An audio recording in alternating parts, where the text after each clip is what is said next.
the it, when the whole Russiagate thing, when we had these new revelations like every other week or so, it just seemed like there was a spaces going on, and that has sort of died down. Like, when the Danchenko trial was going on, or the Sussman trial, and all that, and it just hasn't happened for a while. Yeah, it's basically like I'm in semi-retirement. Right, which is why we had to, and maybe I'll just use that as a hook to jump in here. We're still waiting for our friend Walker Fire to hop on as a co-host, but we'll have him here in a moment. Dope, dope. Yeah, no, the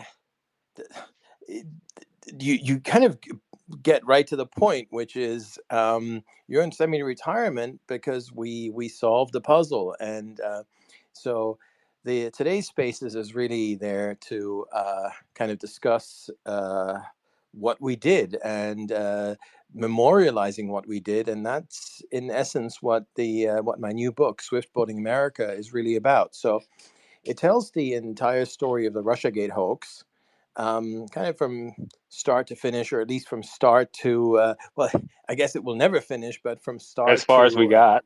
as far as we got. But it also memorialized, and I think this is very important, it memorialized the roles played by just, random people like you, like Steve, like Walkerfire. There he is. Let me just bring him in here. Hello, gentlemen. Walk a fire. Yeah, it's been a while. So, See, right. So it's we're great. We're all here. So when I say all, let me just maybe start off by uh, telling the story, how this all started, and then we can start talking about the book, and we can start talking about Russiagate and how things unfolded, and so on and so forth. But from the perspective of the book and why the book was written and so on, I mean, there's all kinds of reasons. Obviously, you want to tell the story of Russiagate, you want to memorialize, and this and that and the other. And there's some other reasons, and we'll probably get into those. But um, essentially, it was the four guys you see here: Walker Fire, Steve McIntyre, and Fool Nelson, and myself. And what happened was that early on, and we're talking 2019, 2018, 2019, we all realized that this entire Russiagate scam really hinges on one thing. It comes down to one thing. And if we can disprove, if we can blow up this one thing, the entire thing collapses. It's all gone. Everything else is noise. All the stuff you hear about is noise once you consider the one thing. And the one thing is Steele's supposed super source. So up until July 19th, 2020, which, by the way, July 19th happens to be Fool Nelson's birthday. So happy birthday to me. Let's go. and the day we got the final kind of piece of the puzzle was actually July 17th, 2020, which was my birthday, which is so funny that on my birthday we got the final piece of the puzzle, and we solved the puzzle 2 days later on Fool's birthday. But anyway, that aside, a couple of years before that, we had all, in our own way, kind of come to the conclusion that in order to solve this puzzle, we need to figure out who is the secret source of Christopher Steele's, because of course Christopher Steele was saying that this is the guy who knows he knows Putin's innermost secrets, and well, is that really true? And who is this guy? And there was a very curious kind of lack of curiosity, obviously among the media, but really among everyone. I mean, no one really talked about that. So, many, many years ago, Steve and I, we met on the internet, and we got together, and we actually met in a coffee shop. This is like 6, 7 years ago. And we're like, hey, and we started talking about exactly that, and very quickly we determined that that's the main thing. And then Steve, actually, it wasn't me, it was Steve who found Fool, and then Fool had obviously known Walker Fire before that, and then that's how the four of us got together. And then kind of our task became, let's find this secret source, because once we find that guy and once we blow it all up, the whole thing collapses. So that's how it kind of all got rolling. And Can I add a quick gloss there? I mean, one of the ironies was that Hans and I met on the internet and then discovered that we lived about 6 blocks from each other. Yeah, no, that was just astonishing. And we seem to have been about the only 2 people in the world that were interested in the Papadopoulos story at that time. Just Hans, when you're sort of just could you go over how the Horowitz report sort of brought us together too? Because that was actually an important marker point in sort of the project of it changed the game in terms of the project of finding the primary subsource. Yeah, no, absolutely. So what had happened is that first off, we had a whole bunch of random people online doing their stuff, and to be honest, I wasn't really one of them. I wasn't political. I wasn't into RussiaGate. Wasn't really following any of this stuff until I came across this George Papadopoulos guy, and it was just a very strange story. And then I looked up his court documents, and as a lawyer, I was kind of like vaguely familiar with that side of things. And suddenly I noticed this doesn't. Why is he admitting to stuff that he didn't do? And obviously, the book describes that in far more detail, but that's the essence of it. So then I looked on the internet, and I was like, am I the only one seeing this? And the first one I found who was also talking about this happened to be Steve, and he happened to be nearby, so we got together, and then things took off pretty quickly. Now, you mentioned Horowitz, but before Horowitz happened, Steve actually connected with Walker Fire and Fool Nelson. So then it was basically the 4 of us looking at those questions, and then Horowitz gave us some new clues. Horowitz really, really helped on the quest to find who turned out to be Igor Danchenko in various ways. So, and by the way, when I say in various ways, it wasn't like Horowitz was doing it intentionally. Everything that Horowitz said was redacted, but it was the brilliance of, I hate to pick anyone out, but if I had to pick out one guy, it'd be Walker Fire. The brilliance of Walker Fire, and you have a sentence, and half of the sentence is redacted. There's just these big black bars. If you want the guy who's going to figure out what's underneath those black bars, that's Walker Fire. Well, shucks. He's good at it. Well, that's what happened. But going back to like the Horowitz report, like just go into that. Once we got the Horowitz report, they started mentioning this primary subsource, and he was like the source for the entire Steele dossier.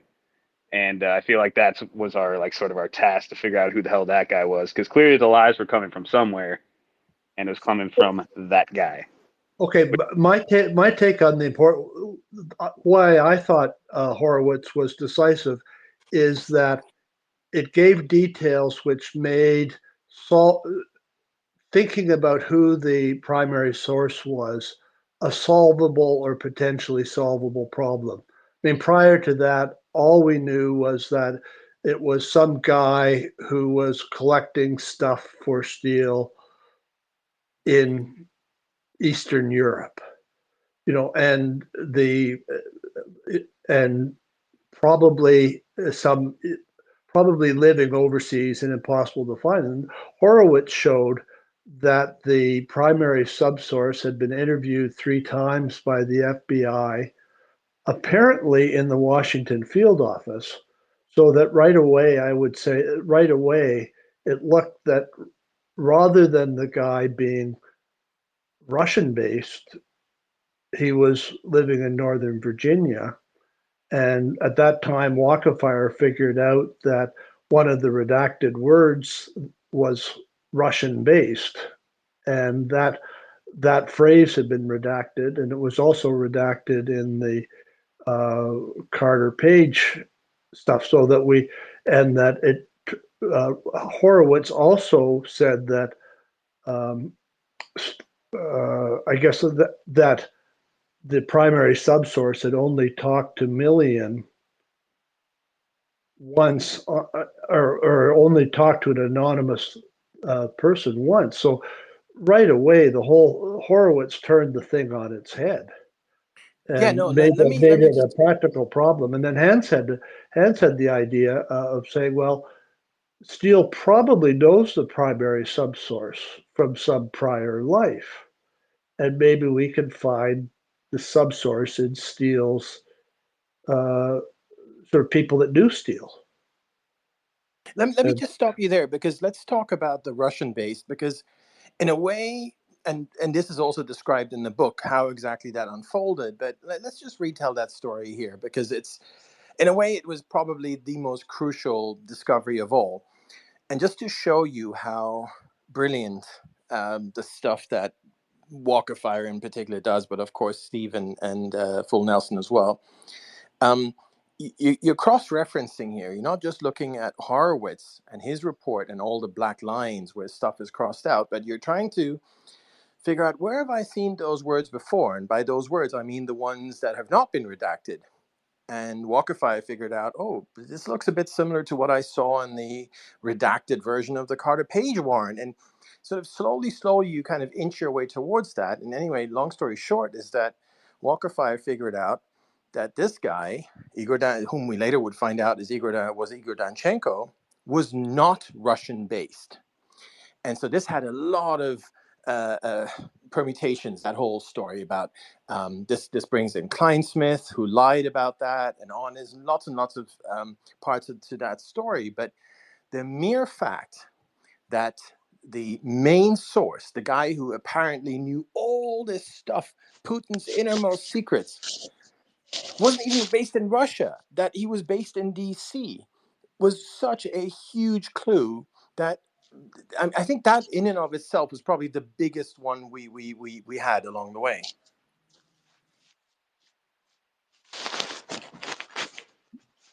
Sure. I mean, and that completely changed the nature of the problem. Correct, because we were looking for people that might have been there was a couple details like that this person might have been in London or something like that, based on various like text messages, because people were visiting London and stuff like that to visit that. But once we figured out that this guy was in Virginia or in the U.S., not Russian based, and by the way, they didn't tell the fifth that Kevin Kleinsmith and Brian Auden didn't figure that was important to take out of the FISA. Then we could start looking over here, and then once, I don't know, I guess moving forward, once Lindsey Graham released his electronic communication, we could pin that down even further. No, that's exactly right. And I think we should probably reiterate that point for people who might not be so familiar with all these details. The fact that the FBI, Kevin Kleinsmith, all those corrupt characters were telling the FISA court, in order to get warrants against a Trump campaign advisor, they were all saying, this super secret source, this guy who has Putin's ear, the guy who knows Putin's innermost secrets, he's based in Russia. That's what they were saying. And the words that Walkerfire figured out under the redaction, and by the way, that makes you question as to why was that redacted in the first place, right?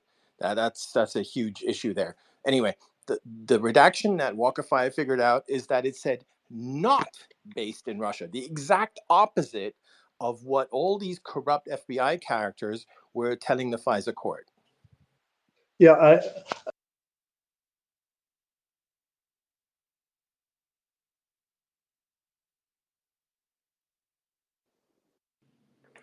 I think we lost Steve there. Fool, you still there? Yeah, I thought that was me for a second. Yep, I'm still here. I'm trying to add Walker back, but it's not working. Sorry?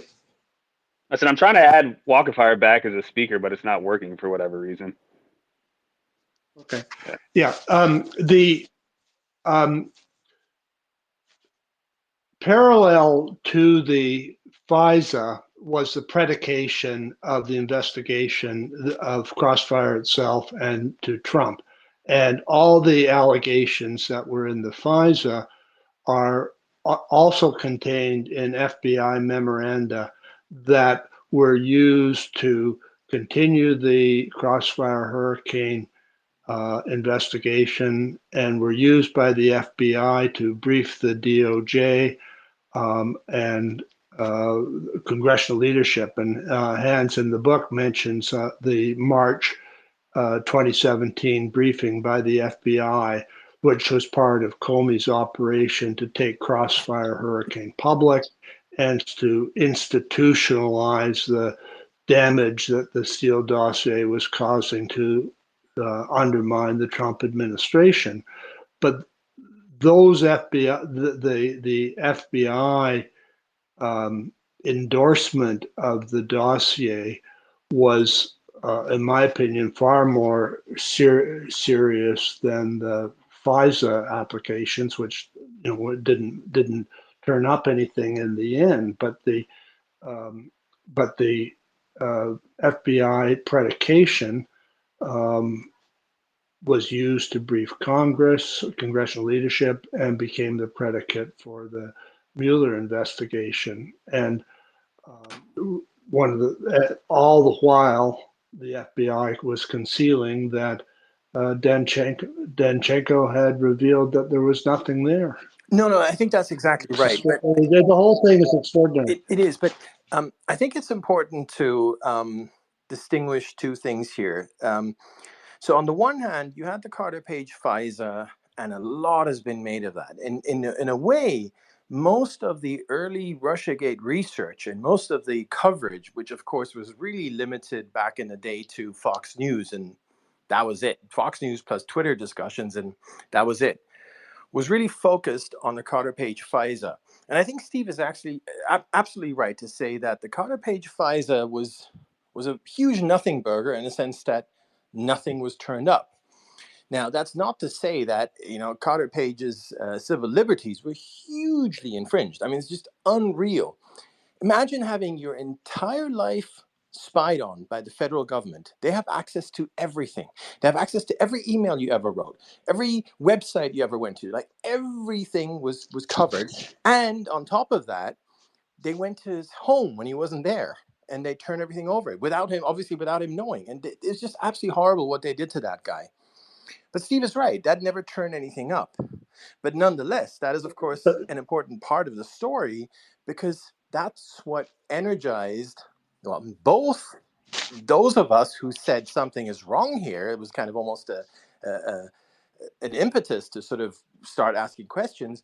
But I think in the initial phase, perhaps more importantly, the fake news, because the fake news said, whoa, the FBI is looking into this guy. Obviously, there must be something there. I mean, that's what it was interpreted as. And so in that sense, the Carter Page FISA is both a nothing burger, but also, very important at the same time.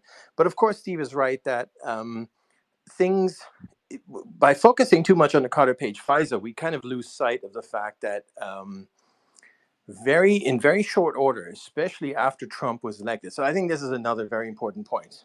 If Trump hadn't won in 2016, there would be no Swiftboating America book, even though there would have been this scam, that the scam would have still happened, but there would have been no book, because we'd have never heard about any of this ever again. It would have just been gone. No one in the whole world would have ever heard about George Papadopoulos or Joseph Mifsud or Carter Page or any one of these people.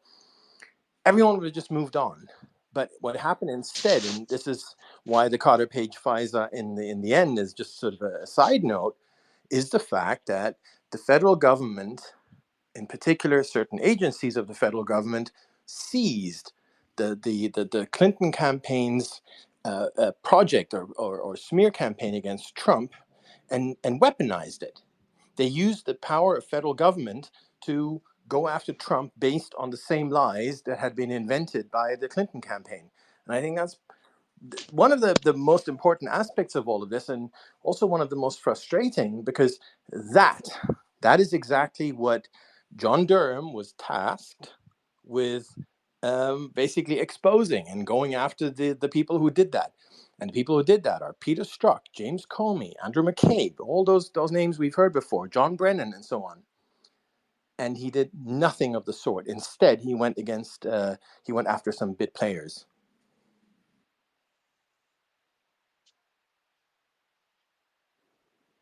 Well, at the same time, I mean, like, Yeah, we can complain that Durham, he definitely didn't go after the people we wanted to go after, but he uncovered a lot. Like especially for the Alpha Bank stuff, he uncovered something we basically didn't have any idea about. But yeah, nobody really was brought to justice, but a lot of information was brought out of Durham.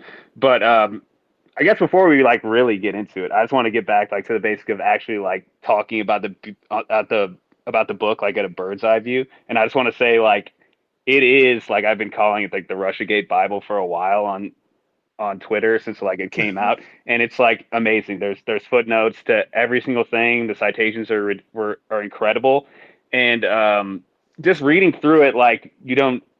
It's never been put together like that in any compendium like this, like in any sort of book like this, and I loved reading it. It's the writing is incredible. It covers every single hoax there is. Like you start with Danchenko to Steele to what they did to all of the we'll say the Millions and Svetlanas and Caputos and Flynn's and every single person that was destroyed by Crossfire Hurricane. But it gets into levels of Alpha Bank, the Black Ledger, no stones unturned in this book.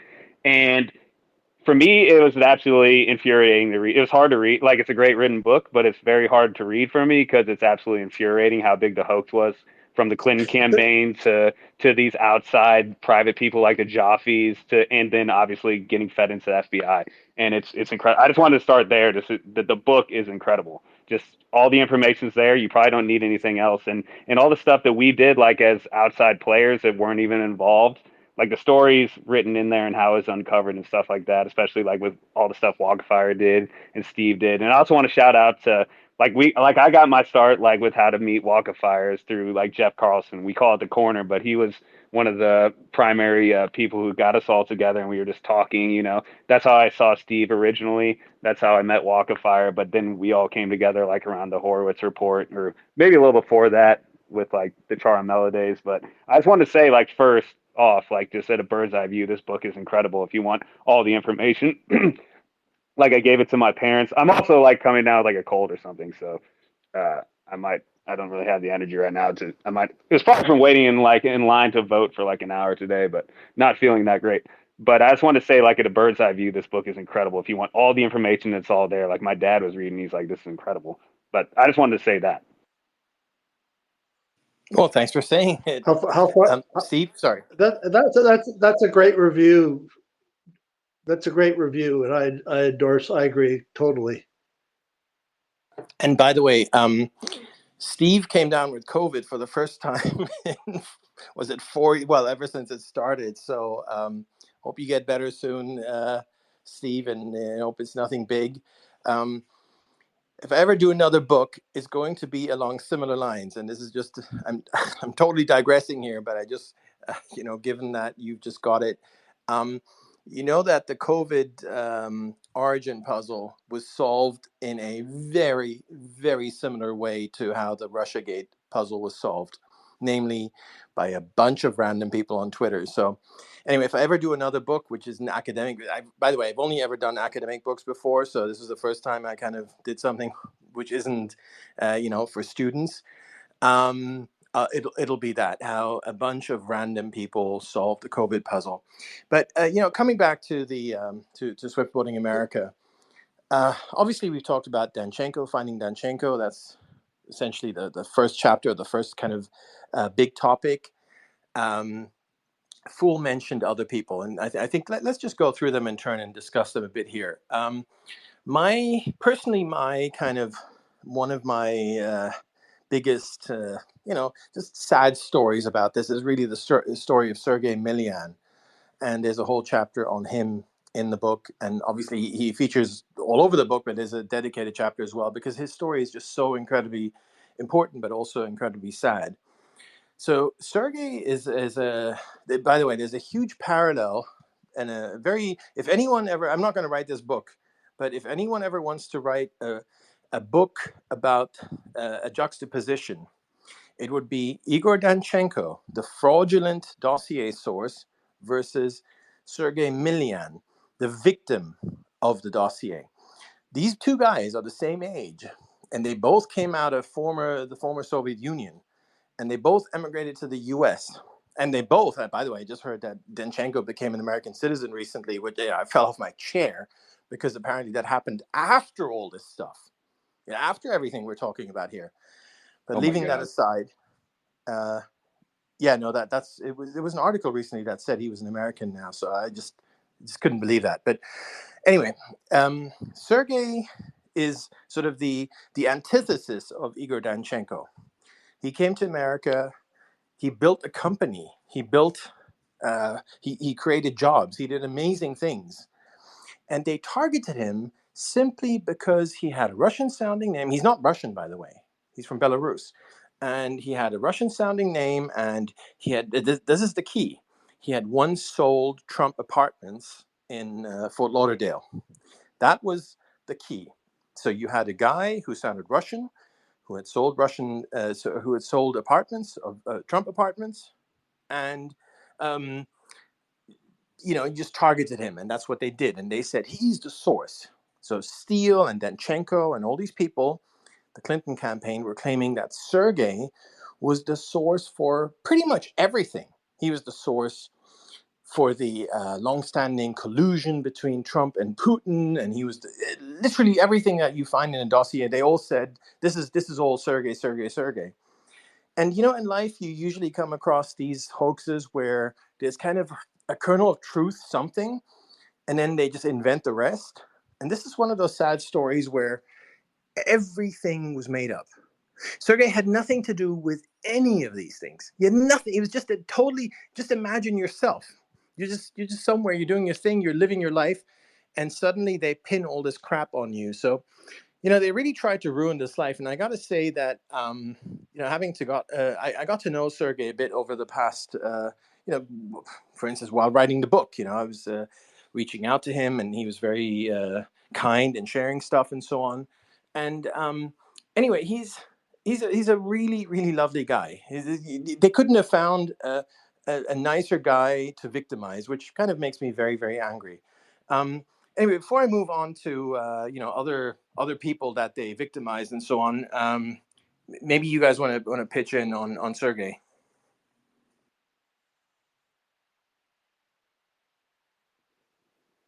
Well, yeah, I feel like, just regarding the Steele dossier, I feel like he's probably one of the major victims because, the guy didn't do anything. And he just gave one interview, basically just gave one interview to ABC. Then Danchenko tried to get a hold of him. Never could happen. Because, like, you talk about this in the book. Danchenko and Steele are just trying to get people in the same room with each other so then they can say this is what this person said and put it in this fake dossier. And Sergei didn't have any of that because he's actually a smart person, it seems like, and he didn't actually respond to these emails or do anything. So Danchenko, basically, like you were saying, he's the same sort of person as Sergei, this person coming from Eastern Europe or ex-Soviet countries.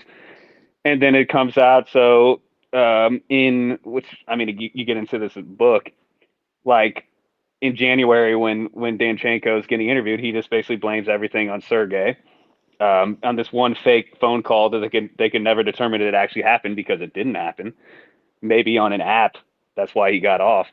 But then the next day, the Wall Street Journal publishes that Sergei's the source.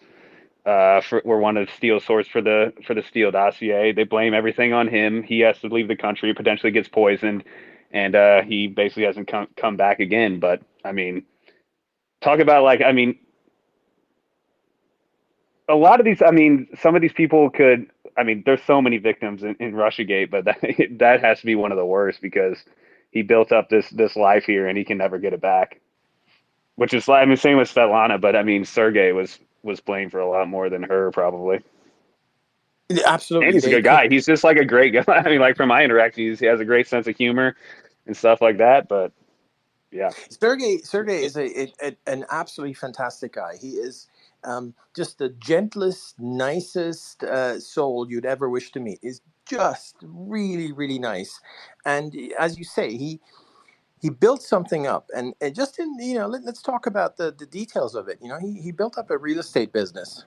He had a bunch of employees and so on. You know what happened when all this crap hit the fan because of Steele and the Clinton campaign seeding all these lies. What happened, I knew about one part of this, but then the other part of it, Sergey told me about, which made it just even worse. So the one part I knew was that the media started harassing his clients because, oh, he had once sold Trump apartments. Oh, he's a Trump whatever, and just the usual stuff, right? What I didn't know about until fairly recently, and until Sergey told me, this is the other thing. Sergey's very, very humble. He's not going to go and brag. He's not going to go and tell you about this and that and whatever. He's like, he's just a really, really nice guy. Well, they targeted his staff. And that was so sad, that story, where, the media starts, going after those people as well, calling them up, hounding them, and so on. They literally ruined this guy's life, and certainly his existence, his business life. So it's a very, very, very sad tale what they did to him. Now, you mentioned Svetlana. We can move to her. She's obviously, we talk about her in the book as well. I'll Svetlana, jump in real fast on something of with course. Sergey. Just to point out, like he is such a great example of this circular firing squad that happens probably so much more often than we're aware, right? Like, yes, at the beginning of all this, there was a plan, but so much of what happened going forth throughout 2016 is shooting from the hip, basically. And let's pin it on this guy. Okay, then that gets told to a journalist. It gets told back to Fusion, which gets told over here. And you can tell even some later emails between some of the Fusion folks that they start to believe this crap. And so it all builds on itself, and everyone's trying to add on to the previous journalist's story or whatever it may be. And these innocent victims get caught up in it, and suddenly this whole thing blows up, whereas at the very beginning it was probably just, hey, say that this guy said something about Trump, and over the course of a year everything suddenly gets pinned on him, and they probably even believe some of their own stuff. I mean, a big example for me too is the Russia, if you have her emails, or if you can find her emails, right? Like, I mean, that is clearly a joke. Everyone knew it was a joke. The media took it and said, oh, we're going to throw some spaghetti at the wall and see what we can make stick. Oh my gosh, this is such a scandal that he would say this. And now to hear them talk about it, it's just, that's 100% proof that Trump was wanting to collude with the Russians. And everyone knows, if you take a step back, wait a minute, he was making a joke. And yet they started to believe their own bullshit about it. And we watched how that spiraled.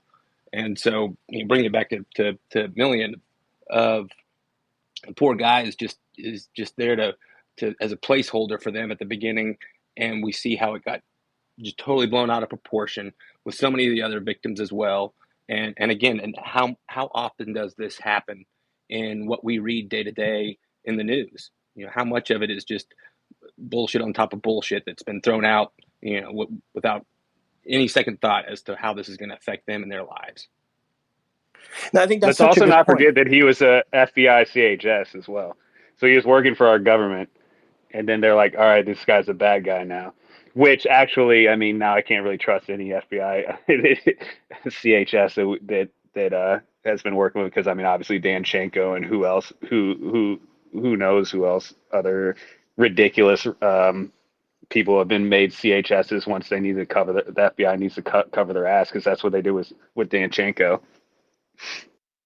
But but Walker Fire makes such a good point, which I think is really worth emphasizing here, which is that when we come across these hoaxes, we've also almost been sort of conditioned to think, oh, there's probably some little kernel of truth to it somewhere, and then the media exaggerated and blew the whole thing out of all proportion. That's become sort of the way of thinking about these things. But when you go through Russiagate and what happened in Russiagate, just starting from the basic premise, the idea that somehow Putin helped Trump or Putin colluded with Trump, everything was just made up. There is no kernel of truth. There's nothing. There's nothing at all. There's nothing that was exaggerated or blown up or whatever. There's just nothing to begin with. And we already talked about Sergei. There's nothing. He had nothing to do with anything. The guy was just framed. That was it. And then, Svetlana was the one I mentioned, and we can briefly talk about her. I mean, she was framed that she was basically a proxy for General Flynn. He was the main target there. So Svetlana Lokova is an academic who worked in Cambridge in the UK. And again, she had nothing to do with anything. She had nothing to do with Trump, nothing to do with any of these characters. Just completely, just nothing, just a random person. The only reason why she was of interest is because she had a Russian-sounding name and a Russian accent, and that's what they were after. So they accused her of having had an affair with General Michael Flynn. Again, nothing to it, absolutely nothing.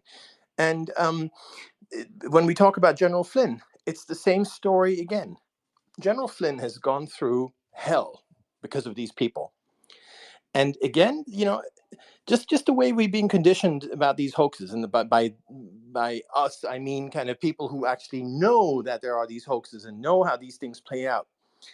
And yet, I don't think we're quite there yet in terms of truly appreciating the fact that these things are completely made up, because our kind of initial idea when these hoaxes are presented is like, well, there was probably something, some little something, and then they just made it a big thing.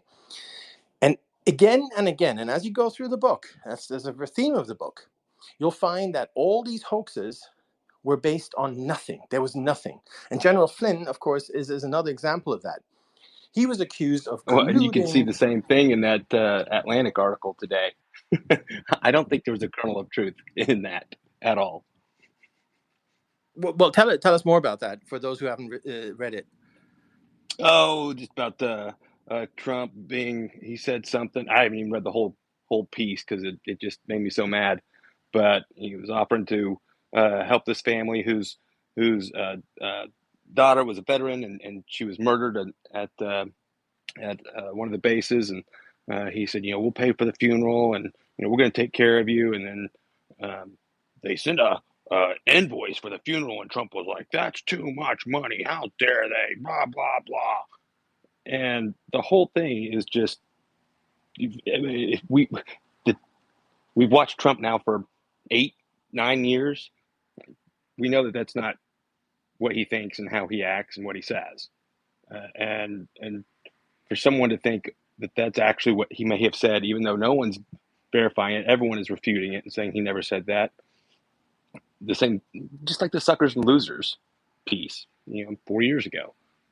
It's completely made up. There is no kernel of truth. Like, oh, well, maybe he said something snide. No, they just made the entire thing up. Yeah, and like everybody's coming out and refuting it, from Meadows to his spokesperson to their family, the Guillen family, to their lawyer, to basically everybody, so that there's no kernel there at all, and it's just been sort of debunked in less than 2 hours. Where this hoax took a few years, many years. Yeah, it's very, very, very sad. And I think the lesson, I'll come back to General Flynn here in a moment, but I think that I'll kind of draw the conclusion before we get to the story. And the conclusion is, just assume that these hoaxes are totally fake. They're just made up of whole cloth, the whole thing. There's just nothing, no kernel of truth, no nothing. That has to be the default assumption that we all have on all these hoaxes. And if we all have that assumption, then we'll all be a lot further along than I guess we are right now, where, well, let's talk about General Flynn. Why I say that, the accusation was that General Flynn talked to the Russian ambassador about sanctions, and he shouldn't have done that. And this was in January of 2017. And then the whole thing spiraled out of control. And Mike Pence went on Face the Nation. He was asked, did Mike Flynn talk about that? And Pence was like, oh, no. And, whatever. He was just like doing stupid things instead of calling out the fake news. He was, playing along. I don't think he was playing along on purpose or whatever. He was just naive. But anyway, it turns out that they then tried to get General Flynn for talking about sanctions with the Russian ambassador, which, and this is the point, just as a general premise, was his job. He was the incoming national security advisor. He could talk about whatever he wants. There's no reason why he shouldn't do that. But they made that a crime. But then they added on a crime, and this is what they always do. And the crime they added on is that he lied about the fact that he talked about sanctions. So you see, this is two layered. Layer one is he talked about sanctions with the Russian ambassador. Layer two is he lied about that. And then the whole discussion shifted to whether he had lied about that. But at that point, everyone thinks past the sale. So everyone just assumes, oh, well, I guess he must have talked about sanctions with the Russian ambassador because, well, now we're talking about whether he lied about it, which is the second level. And of course, as Sidney Powell uncovered many, many years later, he never once talked about sanctions with the Russian ambassador. The entire thing was made up from scratch. And that is another one. I said Sergei is one of those that really kind of it is one of those that really affects me the most. And General Flynn is probably right up there as well, because what they put this guy through, and he did absolutely nothing wrong. And yet all these people, Pence and all these other GOP types, McGahn, who was the White House lawyer, and everyone, they all assumed, oh, well, he talked about sanctions, and now we're just going to talk about whether he lied about sanctions. Well, I guess we lied. Now he has to be fired. And then the whole thing, took its course. And that's just so sad because, as I said, he never once talked about sanctions to begin with.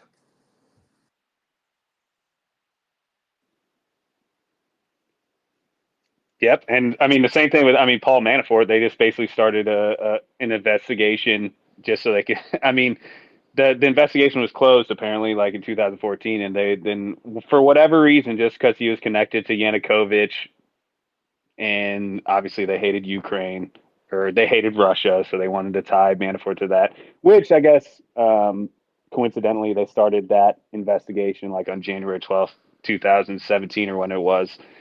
Before he was on the campaign, but I mean, just to their luck, just like Halper was a source for Soma and stuff like that, just to their luck that they could use that going forward, which pretty serendipitous, but there's no evidence that wasn't a coincidence. But yeah, the Flynn thing is ridiculous because like that wasn't material anyways. Who cares? Why didn't they show him the transcript of what he actually said? Which that's what the whole review was with Jeff Jensen, and then Judge Sullivan ended up not wanting to kick that case to the curb and eventually get a pardon. Just so sad because this whole thing, like, we're going back to like Sergey, but this was from just like some weird Russophobia for whatever reason driving all of this because Maidan in 2014, which got my start. But yeah, I'm going on too long. But yeah, there's so many victims of this that you could rank them, but George Papadopoulos isn't one of them, which I feel like we'll get to probably. I mean, he's kind of one, yeah, but he didn't help himself. We should get to him. So I should preface this the Papadopoulos discussion with the one thing the book is not about, absolutely not about in any way whatsoever, is red meat. There's going to be no red meat. So there's going to be stuff in there about, if you haven't read it yet, about George Papadopoulos, which you may not like if you are like kind of covering, if you've watched Russiagate from a distance and kind of read about it and on Fox News and whatever. And there's also going to be stuff about, say, for instance, Joseph Mifsud. Those two stories are, of course, tied together. The mysterious professor, which, again, you may not like. But the point of the book is to memorialize what we found out. And again, as Fool Nelson mentioned earlier, everything is meticulously footnoted. You can go, and most of these sources are primary sources. You can go right to the primary source and you can see exactly where this came from. And one of the ideas was that, in many, many years from now, many decades from now, maybe someone wants to retrace what actually happened. Well, they have all the footnotes to do that. So let's talk about George Papadopoulos. Of course, no one even knew the guy's name. I think we have to start with that. No one had any idea about who this guy was. It was just completely irrelevant until Mueller came after him. Mueller made this guy relevant. So the question then is, of course, and this comes right back to what I was saying a few minutes ago, about buying into the premise of stuff, into the false premise, into buying into the sort of the whatever they tell you, and then arguing about some secondary or tertiary thing. And that's what we have to stop doing, because the thing about Papadopoulos that Mueller came up with is that he was the conduit, the intermediary between the Trump campaign and Russia. So once you kind of get into that, you then think, okay, how did that work out? And Mueller's story was that there was this other guy that he was working together with called Joseph Mifsud, a professor from Malta. And a lot of people, very regrettably and unfortunately, kind of bought into that. So, okay, so this Mifsud guy was feeding this Papadopoulos guy Russian disinformation, and that's how the whole thing took off. But we shouldn't buy into that premise at all. The premise we should start off with is Mueller lies and lied about everything, literally everything. Everything in Mueller is a lie. That should be our premise. That should be our starting point. And if that's our starting point, we'll be a lot better off. And, the case of George Papadopoulos shows that in great detail, and it is detailed in the book as to how that happened. Because, first of all, I've never met George. I don't know George, but I'm sure George is a lovely guy in person and all that kind of stuff. So I just want to say that. He was very lucky to get on the Trump campaign. He was 28 years old. He didn't really have a lot of experience, but he was good at kind of talking himself up. He got in touch with, I think it was Sam Clovis, who was the foreign policy coordinator on the Trump campaign in March of 2016. The Trump campaign just needed, warm bodies. They just needed warm bodies to sort of present to the public, like, oh, we got a team here, because Trump was always a kind of a one man show. And when things started getting serious in 2016, they just needed to present a bunch of people. So they rolled out all these people. And by the way, this is how Carter Page got into the whole equation as well, because he was rolled out as one of these foreign policy advisors, just as George Papadopoulos. And that was pretty much it. That was the end of the story. These were just people. It was just you get warm bodies, you attach a label to them, foreign policy advisor, and that's the end of it. That's the end of their role. That's the end of anything they have to do with anything. So it's simply kind of something that you can present, and then you're done with it.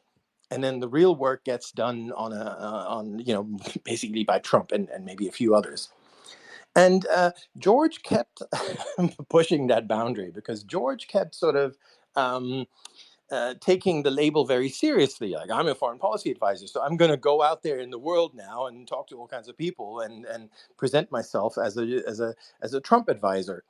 And the thing, and this is detailed in the book, is that the campaign kept telling him throughout this whole period of 2016, George, stop doing that. Don't talk to anyone. You don't represent the campaign. You don't speak for us. There's tons and tons and tons of emails like that. But of course, Mueller would never tell you about those messages. Mueller made it look like he was like the top guy, and he was coordinating with Russia. But again, the truth, is very different. Fool, do you want to jump in at this point? Where's Mommy going? Actually, probably Steve can probably cover this part a little bit better. Yeah, I agree with that. I mean, like, if you guys want to get into the timeline of George Papadopoulos and just like how much he was freaking screwed by Mueller, that'd be great. But I mean, obviously, you want to go into, there is like his meeting with Downer and stuff like that, and how Crossfire Hurricane was like allegedly started. But I don't know, maybe you and Steve would want to get into that.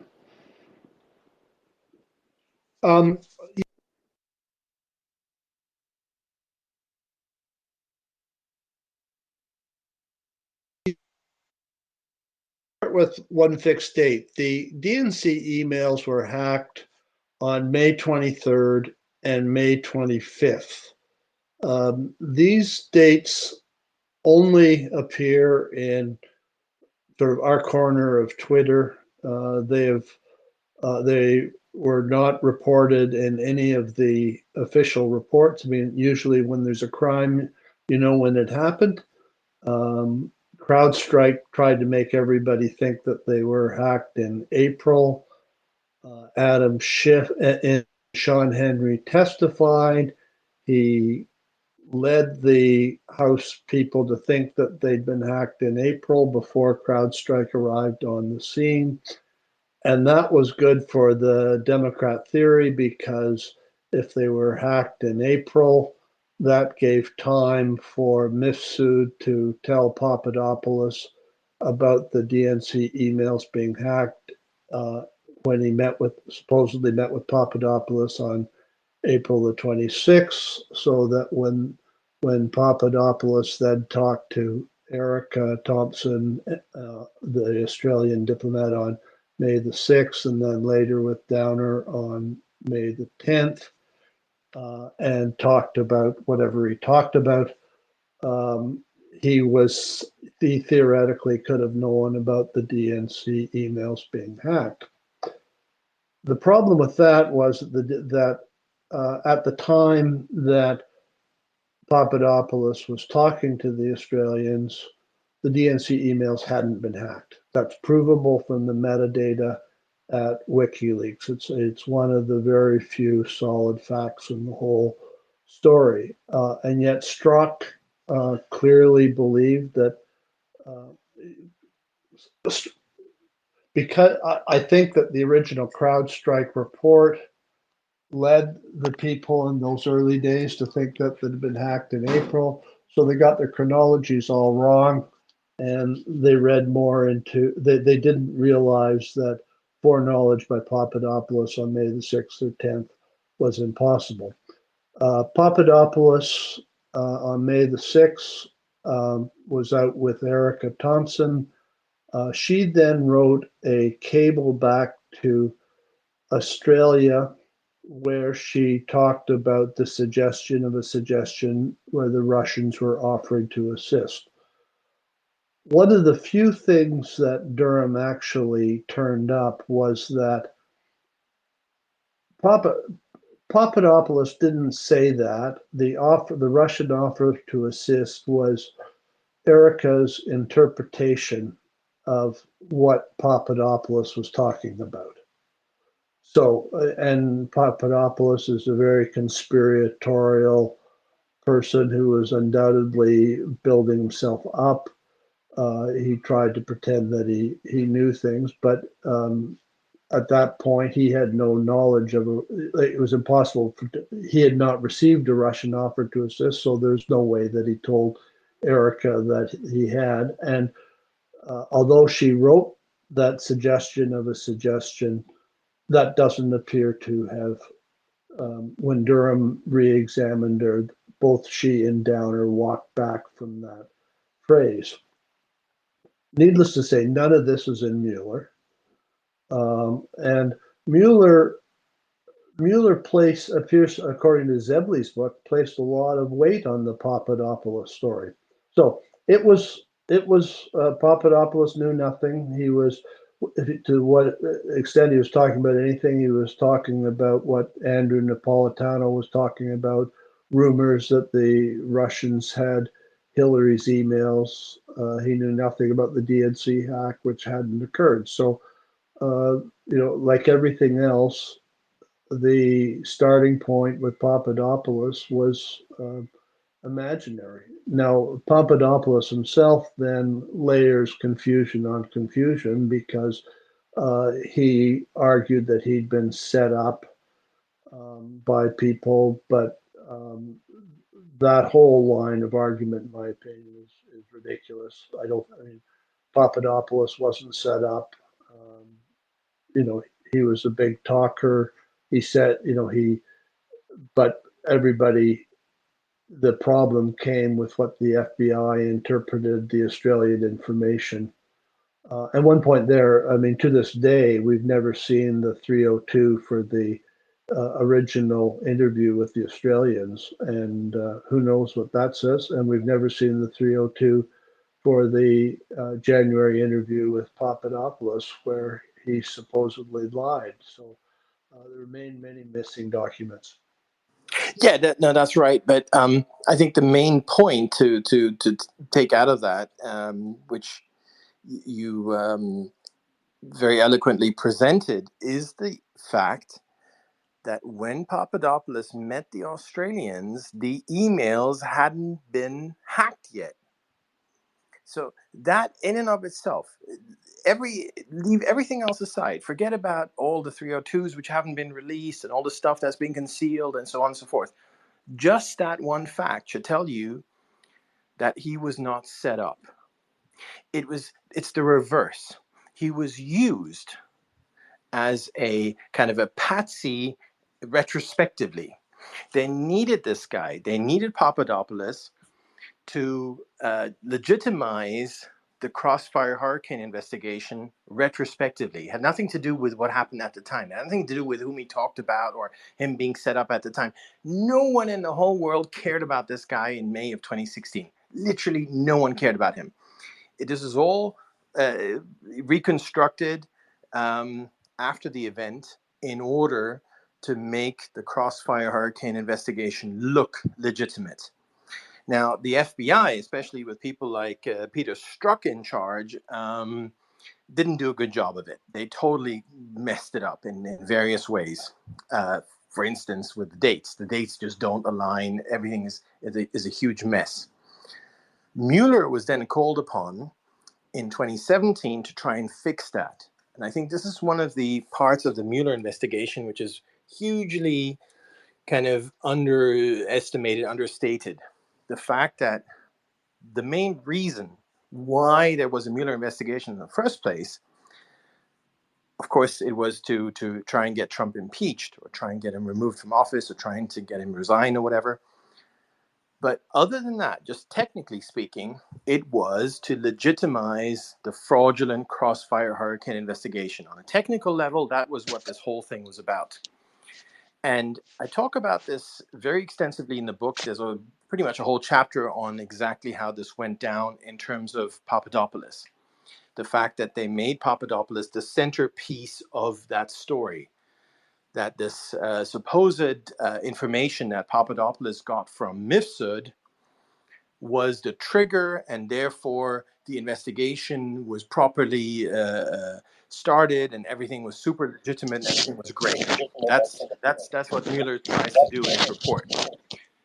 But and I don't want to take away too much, for people who are going to read the book. But basically, the book explains in minute detail why that's not possible. In other words, why Papadopoulos could not have been the source. And this is looking beyond what Steve said. Steve rightly said, when Papadopoulos met the Australians, he couldn't have known about any hack because there wasn't any hack. It hadn't happened. The only thing that had happened, as Steve mentioned, was the night before.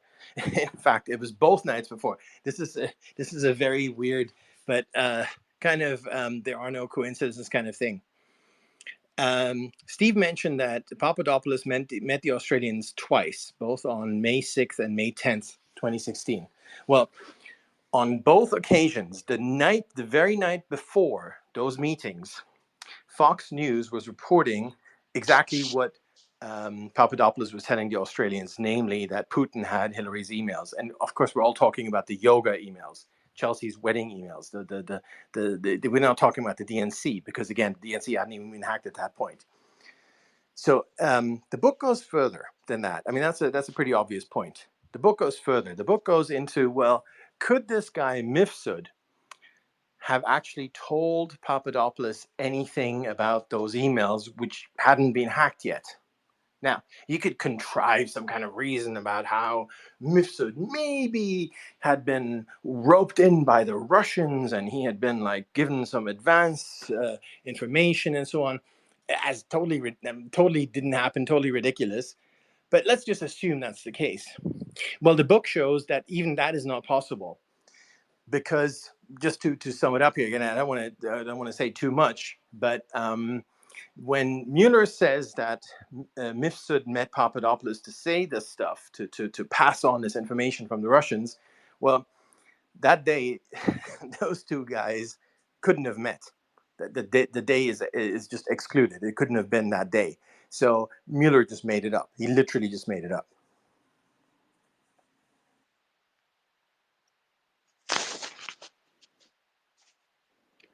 And I mean, I guess that's getting into maybe one of my questions. I was going to say, like, what is novel in this book, which I feel like is like a few of them, but that's like part of your analysis of these things, like on April 26th, April 28th, is like sort of like the novel stuff in this book, in my opinion. I mean, like, we've heard it like from you like before on this, but I think that's part of what's great about this book, the analysis on timelines and stuff like that. Yeah, no, you're right. I mean, there are a few things that are completely novel that we haven't even talked about on Twitter. A lot of it, of course, people let's say you take all of Twitter over the past 8 years and you extract all that information. A lot of that will, if you pick out all the bits that we talked about, they'll reappear in the book in some way or another. Of course, the story of how we met and how we how we identified with Danchenko, that's very, very important, because that's being misrepresented. I mean, the first part, I'll come back to Mifsud in a moment, but let me just talk about this for a moment. It makes me so frustrated, but then again, I don't get too frustrated. I'll get frustrated for like 2 seconds and then I'll just go haha, because it's the New York Times. Do you guys remember how the New York Times smeared us on, was it July 25th, 2020? For supposedly exposing the super secret FBI source. That's when we identified Danchenko, without mentioning the fact that this guy wasn't a source at all, that he had made everything up. That was the whole point of exposing him. Some guy living in Northern Virginia who had, been in the U.S. for 20 years, had no idea about Putin or anything, was supposedly the dossier source. Well, the New York Times didn't talk about that. The New York Times talked about Trump allies. I mean, first of all, how are we Trump allies? But okay, never mind. How Trump allies exposed this poor guy's name.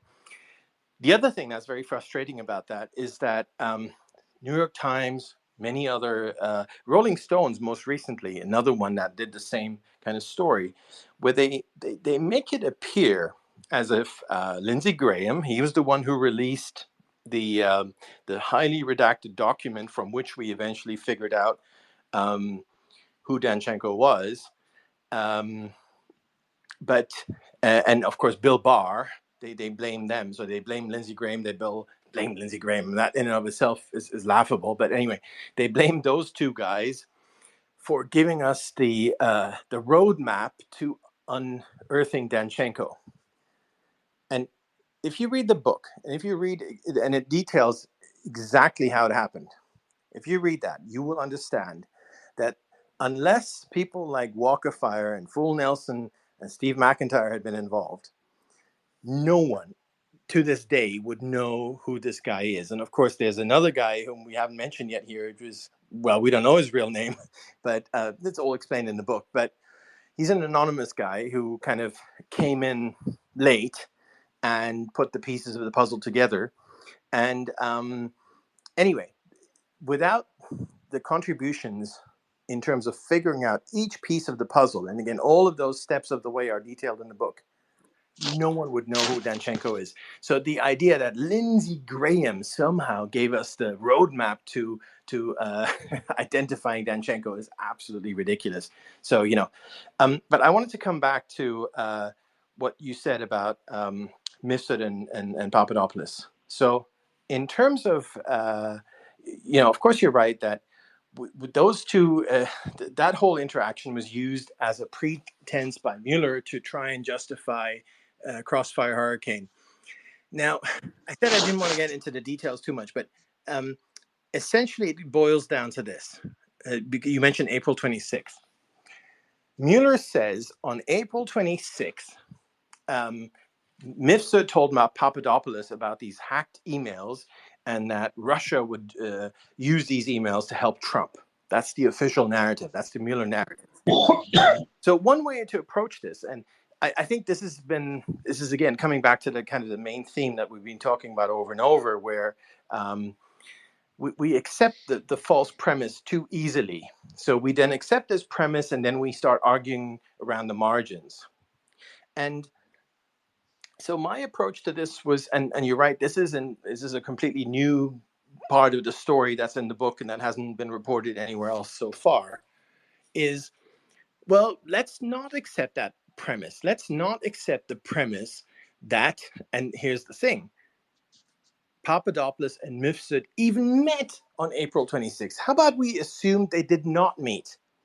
Because once you can prove that those two guys did not even meet on that day, which Mueller claims, well, then the whole story falls apart. Because if they didn't meet, it doesn't matter what was said because they didn't meet.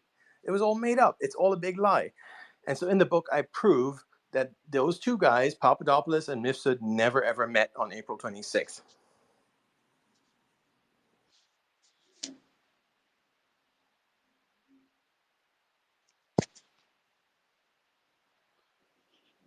Precisely. And that's kind of what I was getting at. That's why people need to buy the book, just to read it. But you see, But going back to what were you talking about just before that? I just blanked. I had a point to make. I forget about it. What were you talking about right before you went back to George and Mifsud? I don't even remember, but the overarching point doesn't matter. again and again is never. And by the way, I catch myself making this mistake at least 10 times a day, and maybe 20 times a day. I can't keep count. But it's just something that the past many 10 plus years have taught me over and over, and it's still teaching me. I'm still not there. Is do not accept the premise. That's it. Do not accept the premise. So whatever the media says, whatever anyone says, whatever Mueller says, whatever, very often we're misled into thinking, well, they're saying this, so we're going to argue this. But the point is, don't accept the premise of what they're saying, just to begin with, just as a starting point. I think that is just so hugely important. You know, we already talked about it earlier in terms of General Flynn, you know, accepting the premise that he had mentioned sanctions when 4 years later it turns out he'd never met sanctions. Sergei Milyan, many people on the right accepted the premise that he was somehow involved. It turns out he had never met any of these people. The mere fact that Sergei Milyan had met Igor Danchenko was a lie. The whole thing, and so again, and of course the premise in Mueller that a lot of people argued about, well, what was Mifsud and what connections did he have and this and that. Well, no. Let's roll the tape back. Did they even meet on that day? And it turns out, no, they never, ever met on that day. It was all made up by Mueller. So I think if we get to the point of just not accepting the premise, simply not accepting it, or at least questioning it, or at least asking for evidence that actually happened, you know, we're all going to be a lot better off. Yeah, actually, I remember what it was, which is sort of on the same line with accepting the premise. Like when the New York Times published that thing about, we're talking about that account that that got Danchenko, then published it on his Blogspot or WordPress or whatever it was. The New York Times kept on insinuating, even Barry Meyer later insinuating this person might be like connected to Russia or whatever. Do you remember that? So I was talking to him, I'm like, we need to get you like on an interview just to show that you're not, because it's obvious that you're not. So I did that like YouTube interview with him to show that clearly he wasn't some Russian person. I got him to say that he wasn't in the government, he wasn't leaking anything, because they started insinuating that. So again, like, I mean, that kind of just piggybacks on what you're saying. Don't accept that. And you got to prove it with documents. So now, like, basically, we don't believe anything unless we have documentary evidence of this stuff, emails, whatever, you know. So, which kind of sucks now because you can't believe anything the press really says. You kind of just have to figure out for yourself and, you know, get it verified by various other sources that are not anonymous and stuff like that. But once, like you're saying, like once the New York Times started framing the Danchenko story, I saw that they're clearly going to try to paint him as some Russian hacker or some government leaker. So like, all right, let me get this guy in an interview so we can talk how it actually happened. And it was obviously that he wasn't, and just how he explained it and stuff. So yeah. don't believe any of those premises because they fall apart very quickly. And it sucks now because it's like you can read anything and especially on the right, like we'll say that we're on the right or whatever, it's hard to believe anything they say anymore, even though when there should be that some of it probably is valid or has like a hint of truth, but it's hard to verify it if you don't have documents or whatever. Well, talking about the New York Hence, Times, there was why don't you take? Steve, just let me Hence, why don't you take some questions from the audience? give me a moment. We'll do that here in a moment. That's a good idea. But the false premises, there's one huge one we should address, which is the New York Times again. December 30th, 2017, they ran a story which was read millions and millions of times. It's probably one of their most read pieces, which said that Papadopoulos got drunk and told this Australian ambassador, they didn't identify him, all these stories about Trump-Russia collusion. Now, of course, again, it's the same pattern we're talking about here, because there was no Trump-Russia collusion, and he didn't tell him any stories, and none of that happened.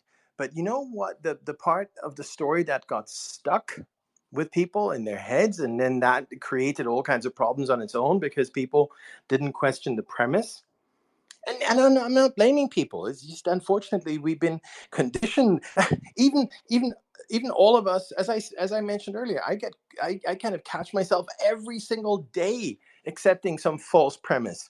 It's a very unfortunate thing. But the story about Papadopoulos, the false premise that everyone was left with was that Papadopoulos was drunk, because that was the main thrust of the story. He was drunk, and It was a boozy evening.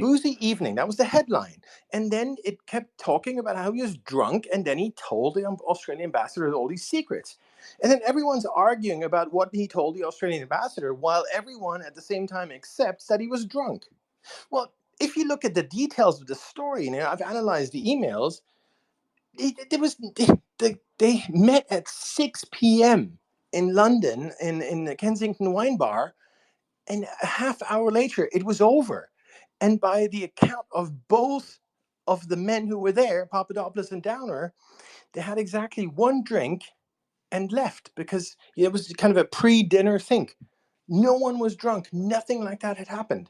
So it's another example of that. But unfortunately, because this is very smart by the fake news and the Democrats, and who always use that kind of method where they give you a hook, and then you sort of accept that premise, and then they move on to something else which you then argue about. The problem is the first thing they mentioned, because once you get stuck on that, you kind of think, oh shoot, this Papadopoulos guy, no, he got drunk, maybe he talked about, you just sort of, it's very, very destructive, and it's completely untrue. So, as I've already said a few times here, let's just all try and not accept the premise from the start, like even the first thing they say, never mind the second, third, or fourth thing they say. Steve, you're right. Let's see if we got anyone here who wants to pitch in. So just I don't know. I haven't done this for so long. How does this work? Do people raise their hands and then we invite them? Yeah, I think they can request to be a speaker. Do you know anyone that have you seen anyone? I haven't seen anyone. Hey, I got a couple things I wanted to throw in if you want to line some people up. Hey, MB. Oh, Okay. Cool. Hi, MB. Hey, everybody. We were talking about how disappointing our politicians and leaders were in this in the media. And for me, that was, of course, devastating to find out how, these, people like Comey and people that maybe you had respect for once upon a time ended up being total scumbags. But at the end of the day, it was really some of the line officers and just the working guys that were on the ground and sort of the middle leadership that was the real disappointment for me, that none of them stepped in when things were clearly wrong. That Danchenko, there were people that just ran for the hills when it became obvious that it was just crap and that this guy was a liar and he was being used. A lot of those guys, they could have done something. They could have gone to the Wall Street Journal. They could have gone to Capitol Hill, and instead they'd look for transfers, or they just keep their mouths shut. And to this day, a lot of those people that could have filled in these blanks, or could even now, because you can't get to the higher ups, the people that maybe were ordering these things and the people that were in the know, until you have to have somebody that can put them in put in the room that they knew this. I was there when so and so was told this, and that never happened, and it's incredibly disappointing. And like we were talking about Carter Page, really, like Barnett is the only FBI agent that really just kind of went out and told it how it was, and that really didn't get followed up, like with Jeff Jensen when he interviewed him, because Case Agent 4 or whatever, when he was like the original, I think, like Flynn agent. Yeah, that's right. And he went into Mueller just to like keep an eye on everything, because Pianka like got out of there.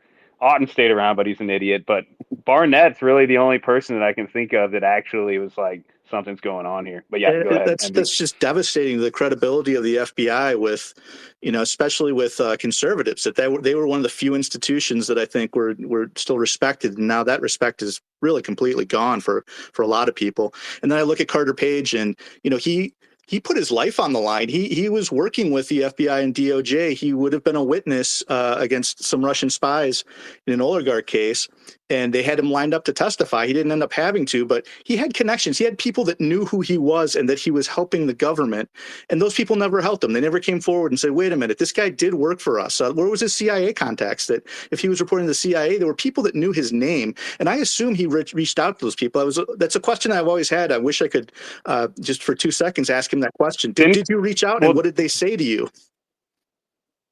Didn't they want him to lie? I think they wanted him to lie. That's why he jumped out.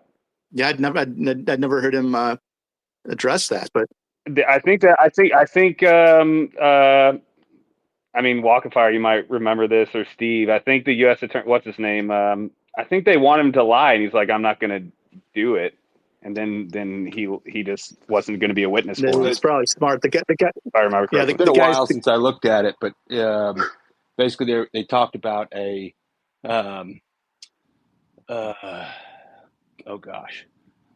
undercover FBI employee getting in, or a CHS. First, in one of their pleadings, they said a CHS gathered this and got this and saw this, and then the oligarch Buryakov was pushing back, being like, no, and so then they filed something else, and they tweaked some of the facts a little bit, basically a parallel construction, and said an undercover FBI employee managed to gather this, and that. And once you actually look at the two different filings and the stories behind them, you can tell they're not the same person. And so it almost seems like, okay, they had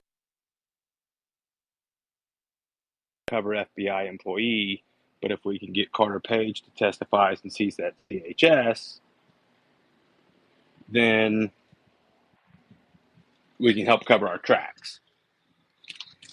And so we assume that that's what they wanted to do, and that Carter said, no, I'm not going to be part of this. And then that's when Crossfire Dragon basically started after that. Because he went and said that I'm male one or whatever to Buryakov or whoever the hell it was, and then that's when they started going after him. Because he didn't want to lie about whatever was going on with that case. Well, yeah, because it painted him as an undercover FBI employee, and that he had been, surreptitiously gathering all this information on behalf of the FBI. And he was like, whoa, no. And he said that to someone, I'm male one, but I didn't do anything. Correct. So MB, you're right. That these lower level guys they fucked over Carter. They went after. There's like one Barnett. That's basically it. That did the right thing, which he kind of barely did. Yeah, it's almost unbelievable that of all the different people that could have done something and spoken up, we have so very little. I just really find that shocking. They must have known what would happen to them.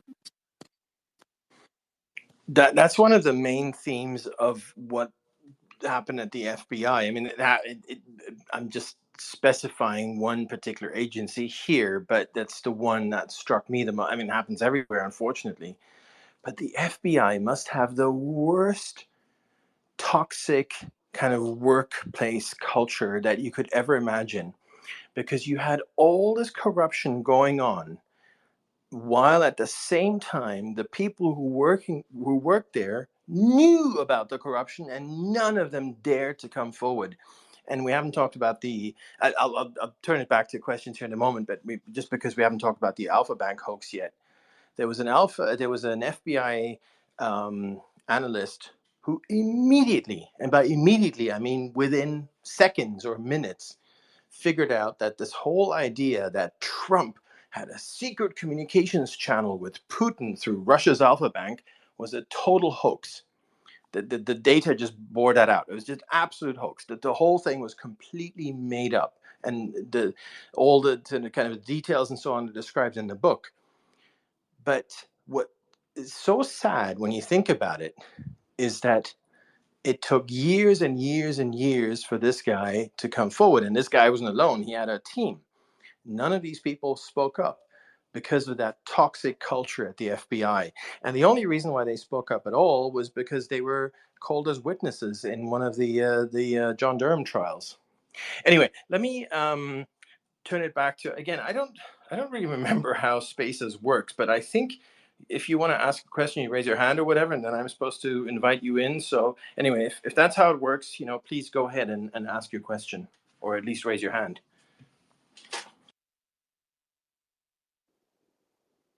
Yeah, you can request to be a speaker if you got a question.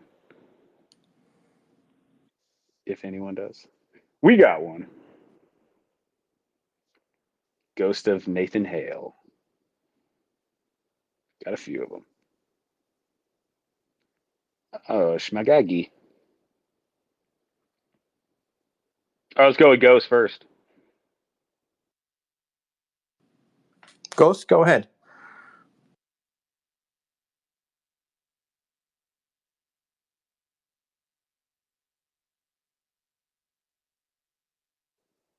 Ghost, you can unmute. I don't know if I can unmute you.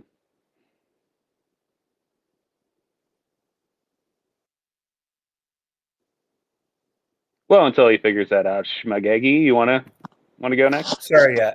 Oh, there he is. Sorry about that. First, great job. Wait, before you start, did you buy the book yet? Yeah. All right, let's go. I'm about halfway through it. It's pretty good. It's nice to have everything in one place. And I just wanted to comment about MB's mention about FBI guy, middle tier people not coming forward. I think you got to take into consideration that the Bureau had just spent 10 years under Obama, and the lessons had been taught already. That there's certain directions, certain ways you have to think, and I really wasn't surprised by a lot of what happened by that time, because I think we kind of lost the Bureau earlier in the 2000s, and that was it was really unfortunate for me when I was dealing with them, because I found it almost impossible to believe that somebody wouldn't come forward at that time, and a lot of great guys. I can't tell you. I mean, I've met a lot of. I even worked with some former Bureau guys from the 70s, 80s, and some of the most outstanding people you'll meet. Most have more integrity than you can. You could. It's kind of guys you would want your daughter to marry. I mean, it's not. It was really surprising to me that it was so pervasive, even in the early 2000s, that already they were keeping their head down, and they were being taken out. The ones who were just professional just kept on doing their jobs, but they retired. They kind of retired out. They started leaving, and the entire national security establishment just politics. That it was just too much, politics first, and they forgot what their job was. So, but yeah. Go ahead. Well, just like to go off that, like my dad was like very high up in the FBI, and he said like once Mueller, because like you usually have like an ex-FBI agent being the head of the FBI because they know how to run stuff. But once Mueller came in, he started bringing in DOJ attorneys and completely flipped the culture, putting like their political sort of appointees at the top of the FBI, and that just sort of trickles Yeah, that's down, exactly. and then until where you get to this like Strzok, Yeah, that's sort of, and McCabe people. exactly. That's exactly what happened. And I couldn't believe that, really Mueller was, I mean, Free himself had issues, but at least he had been an agent. There were some things he did right. But he kind of put his you know his financial well-being ahead of the country. And but overall, yeah, it really it needed, and it still needs um agents, field agents who actually did a decent job working their way up, and keeping clean. I mean, it's really should be a no-brainer, but that's what I saw coming in. And um so you're right. And it's really unfortunate because my dad was bureau before he went to the agency, right after after World War II, the Navy, he went into the bureau. And he he said, I've said it before on Twitter. I mean, he said, you lose the agency, you lose the country. I mean, you lose the bureau, but you lose the bureau, and it's over. And I always kind of kept that in the back of my mind, even though, the agency guys I know used to, including my dad, used to make fun of the bureau for being a little, uptight and, Boy Scout kind of guys. But, it was it's people don't realize how important it is for that government agency to not to, they can't. Yeah, they need to start assassinating presidents, or basically Yeah. the symbolic alternative, just investigating them to death. What's that? What they need to what? I said the CIA needs to. I mean, they just straight out just assassinate presidents, not just investigate them They to didn't. death. We have a difference of opinion. I mean, that's I know. I'll tell you. No, I have no idea. I'm just. Yeah, but that's to me, that's another thing. That's we could go on. That's another thing. But two of the bureau guys who got sanctioned, who got written up in their files for making some mistakes in the GFK thing. I knew them. I they worked with our institute when we were, they wrote some things. And again, great guys. And the thing is, they admitted their mistakes. You look at them, and this is what's so, these that's what's so hard to deal with some of these people like Strzok. And so it's like they can't admit the mistakes they may have made and go on and then get back to the their work. Well, one thing we haven't talked about, of course, is that Strzok was infatuated with Lisa Page, and we know from their text messages what her political preferences were, and he was obviously trying to exactly. appease her. That's how that's the kind of level guy that that was put in that position. That is so true. I mean, Strzok is a truly low IQ guy who was just put in charge of. This is often overlooked. He was head of FBI counter espionage, which within the whole organization, you probably want the highest IQ person to be in charge of that, and they put one of the lowest IQ persons in charge of that. That's right. You mentioned Robert Mueller. I just wanted to, before we pass it on here to, I think Shmegagi is next, but one of the little anecdotes that always strikes me is that all these problems didn't start with Obama. They started with Bush 43. Yes. few correct. people know that That's right. that Robert Mueller was made FBI director exactly 1 week before 9/11, September 4th, 2001. And he is the one who's responsible for the FBI's mandate to completely go all over the place in terms of, well, what we just talked about, counter-espionage and all these kinds of things, no longer domestic. Suddenly you're looking at Russia and all these things, which were meant to be outside of the scope of the FBI. So this was all on Mueller's watch, and I haven't even talked about Virginia yet. I mean, the fact that Virginia is now blue is down to Bush as well, and how he expanded bureaucracy, and all these people moved into Northern Virginia, who tend to be Democrats. But anyway, I'm digressing. Well, that's here. not the whole thing, but for Virginia. But there's Mueller was number 2 in DOJ before he moved over. And as number 2, he was he oversaw INS. That was part of his. I still have a picture of him visiting the my favorite place out in Missouri, the National Benefit Center, National Records Center, and I go, here's a guy who was in the chain of command, higher up in the chain of command at INS, which really, when it comes down to it, DOJ. If you can blame the bureau, you can blame the agency, but the ones who let the people in and who had just allowed the legal immigration system to have holes all through it is DOJ and DOJ lawyers, and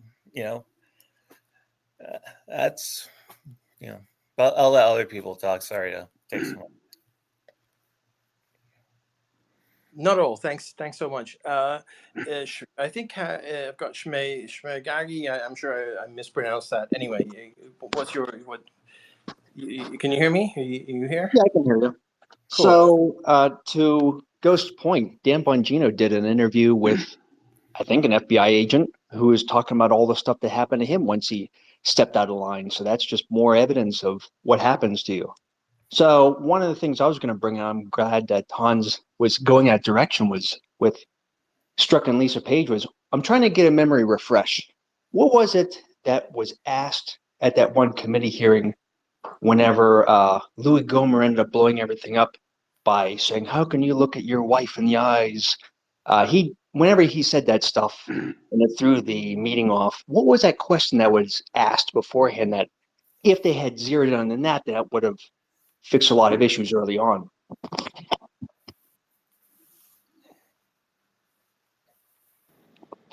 Does anybody happen to remember? I remember him being mad, but I don't remember what that is. Oh, I could have sworn that there was something that happened, a question that was asked beforehand before Louis Gohmert stepped on that, not exactly rake, but he ended up really diverting attention away from that one question. It probably went to like his integrity or something. I can't remember what it was. Like, are you faithful or whatever? Or, how you say that after you cheated on your wife or whatever. Probably something like that.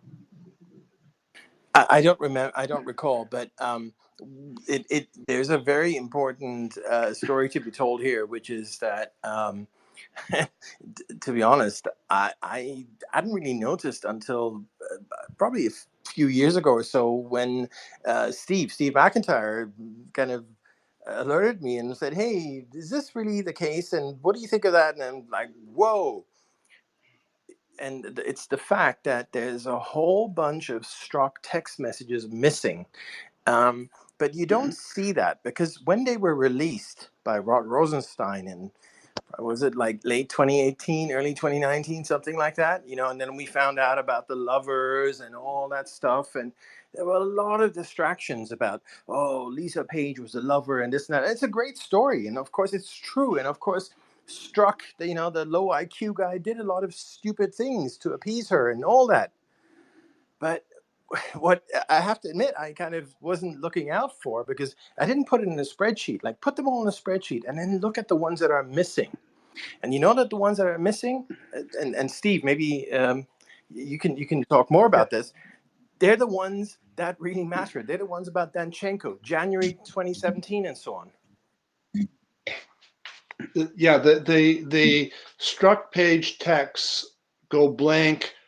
They end around middle of December 2016, and they pick up in May of 2017. So the period after the election, during the Intel community assessment, the recusing of Sessions, the briefing of congressional leadership concealing Danchenko, the discovery of Danchenko, so in that entire period between the election, or between December of 2016 and the appointment of Mueller, is erased from the struck page text. So that's the period where the thing metastasized from, like, if they just left it alone after the election, nobody would have cared. But that's the period where they turned it into a national disease and a national disgrace. And we miss it's too bad, because the struck page messages actually give you a guide to what was going on. And one of the reasons why there's been so much attention to the 2016 events is precisely because we have the guide of the struck text pages, struck page text. But once they're gone, we lose the narrative in January, February, March. And nobody really kind of knows what happened in those periods and how the thing went off the rails. Except for that talking points memo, that's basically all we have, I think, in that period. It's really and that juicy. just And some came up emails, I think. Yeah, well, the talking points memo is like that. The reason that was such a revelation was because it came out of the blue. It was a defense exhibit in the Sussman case, and it was not really relevant to anything in the Sussman case. It was an attachment to an email, and was I guess accidentally not deleted. And Durham it wasn't one of Durham's productions, it was a defense production. And that's really the only light or one of the rare light that we have on that March period. But it would be fascinating to see the struck page text while that was going on. Well, exactly right, because one of the truly hugest sort of revelations about the entire Russiagate affair was only disclosed in one of these struck text messages that was released through one of these Durham cases years and years after supposedly we found out about Strzok's text messages. But again, as Steve just explained, that's because a lot of these Strzok text messages were missing from the initial batch. But you only realize that if you put them all in a spreadsheet and then you kind of figure out, oh, there's these huge gaps. Anyway, one of these huge gaps was when Strzok started talking about Danchenko. Because, there's a lot of stuff about Lisa Page and this and that, but no Danchenko. That's very strange. Well, in early January, Strzok talks about Danchenko becoming a confidential human source. And that, of course, is one of the biggest clues in the entire Russiagate affair.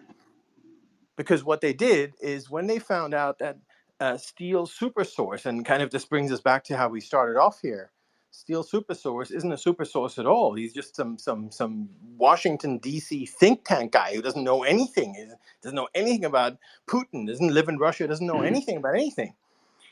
They needed to conceal this guy. And the best way for the FBI to conceal someone is to make him a confidential human source, because then legally you can hide him from Congress, from FOIA, Freedom of Information. You could just hide the guy. And that's exactly what they did. But here's the thing. When you look at the date of the Strzok text message, or the text message exchange there, you'll see that it happened before they ever even talked to Danchenko. So they identified him like, oh, okay, that's the guy. By the way, they identified him probably, this is our theory, through tracing payments that Steele was making from the UK into the US. And they were like, okay, that's the guy. And they were like, oh, shoot, this guy is a total nobody. He's a complete, just a random guy. He knows nothing about anything. Okay, let's make him a confidential human source and let's pay him hundreds of thousands of dollars before we ever talk to him, before we ever meet him, before we ever do anything with him. And that's borne out in these Strzok text messages, the ones that were hidden. But anyway, let me. We've got DMAC. Go ahead, DMAC. Hey, Hans, can you hear me? Yeah, loud and clear. Oh, great.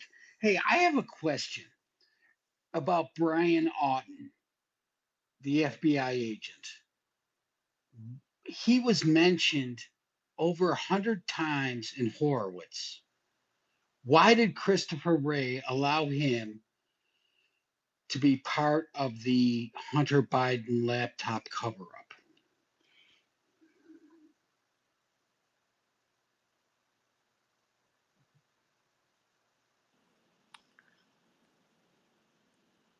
I don't think we have an answer other than total and complete corruption. Well, Shit talks about this. Like Brian Auten is clearly at what they talk about. He's like basically the FBI's top Russia analyst. So he has his hands in every single Russian related thing. So since he's like their most senior and their biggest expert on Russia related intelligence in the FBI, that he has his hand in anything related to that. So that's basically what the explanation is. It's an embarrassment, but yep, that's what I've heard is the explanation. Thanks. So anything that touches Russia, he's the what was he at headquarters? At that point he was a supervisory intelligence analyst, but I don't know what he was during the Hunter Biden thing, but I think the same thing. But apparently he was the top Russia guy. Thanks, fool. So he has his hands in everything. Thanks, fool. Can you answer me this? Yeah, which is embarrassing. Can you answer me this? If Christopher Wray was in charge of the FBI, how could he allow Auten, who was mentioned over 100 times in Horowitz, to be part of that important position?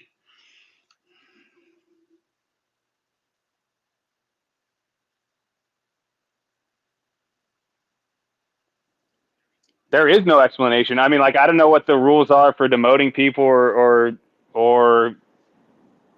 taking people off stuff or firing them, but yeah, there isn't any explanation. I mean, Auten's like clearly he's an idiot, or he's just corrupt or partisan. But yeah, he's one of the and obviously like he knew Danchenko. He was involved in the Danchenko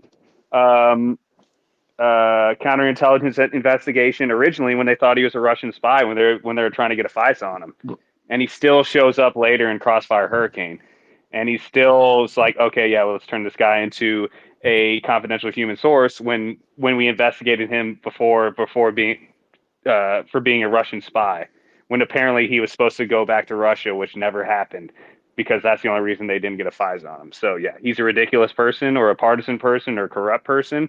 We don't know what it is, but Durham like obviously lit him on fire, and Ray still kept him around. Who knows? Thanks, Paul. Yeah. No, I think that's right. I mean, just to recap, Auten was involved with the Carter Page warrant. He supposedly vetted it. He was involved with the fraudulent ICA, which is the thing that I don't think we've talked about it too much yet tonight, which is that was the intelligence community assessment, which said that Putin got Trump elected. I think that's kind of, in terms of history, that's been understated, the role of that this is an Obama product. Obama did that, and Obama did that after Trump was elected, probably to everyone's surprise. And it was kind of, that was the insurance policy. And everybody talks about the insurance policy. That was the insurance policy, because whatever happened with the Trump presidency, you could always come back to this ICA and say, well, there's Putin, and the whole thing was a total fraud. So Auten was involved with that. He obviously was involved with very, very closely with Danchenko. He knew that Danchenko had disavowed Steele. He kept that to himself. He was part of the framing of General Flynn.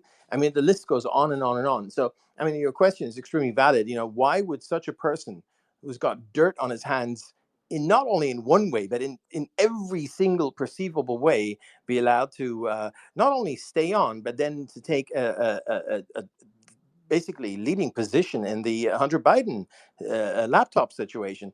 It's I'm the fool is exactly right. We don't know the answers, but we know that there's something very, very wrong here, and this is really Well, something that Chris Wray ought to address. okay. Let me just pick up on the Otten thing. To be fair, Otten's report, his long report on the Danchenko interview is quite good. It's a detailed report, and anyone reading it realizes that Steele had no valid sources, that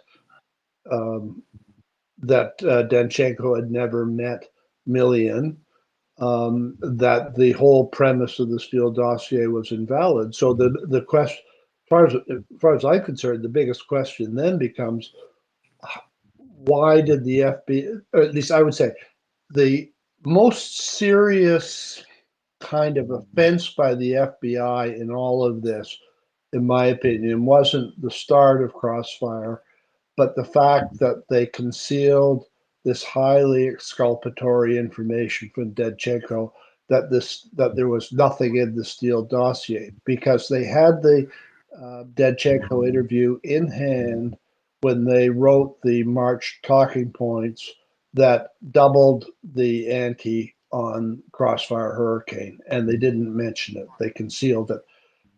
Now, one of the things that we learned relatively recently was that for a long time we knew about the Otten's report on the Danchenko thing, but who received it, we didn't know.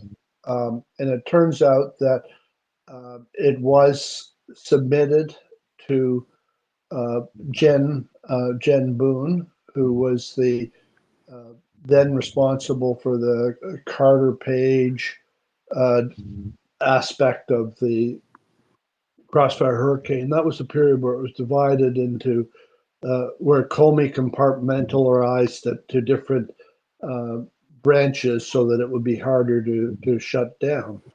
So she knew her her SSA, who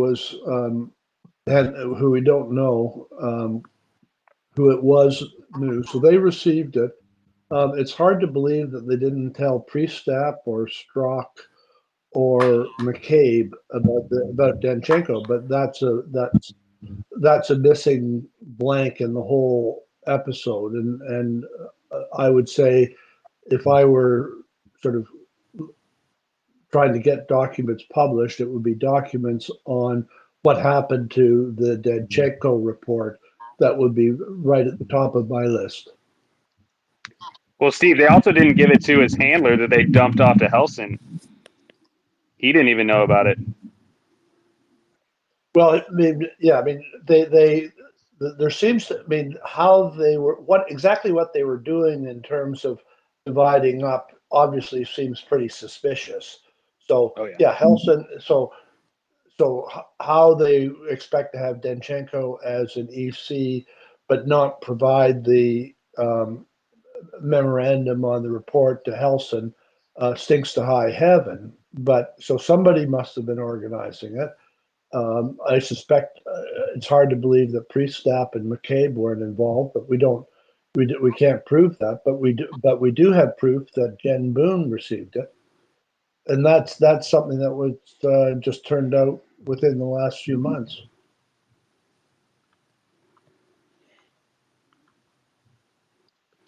Well, I'm trying to think back because it's been so long, but wasn't there a 2 or 3 page memo that Otten also drafted in February that went through some of the inconsistencies of Danchenko's interview, and where did that go, and why haven't we seen that? Yeah, well, there are a lot of things we haven't seen. Well, that one doesn't seem to have included the issues that stick out in the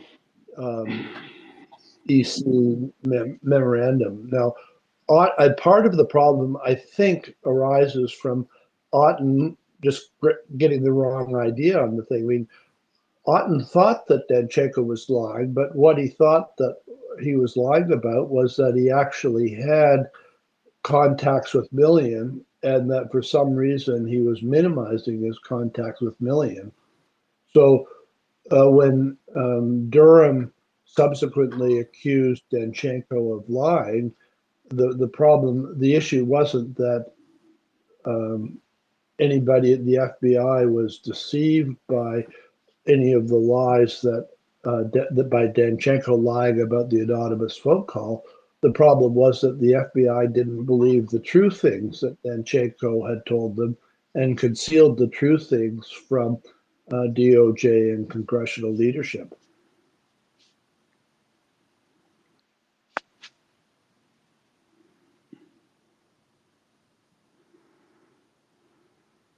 Foyer fan, I see you've joined us.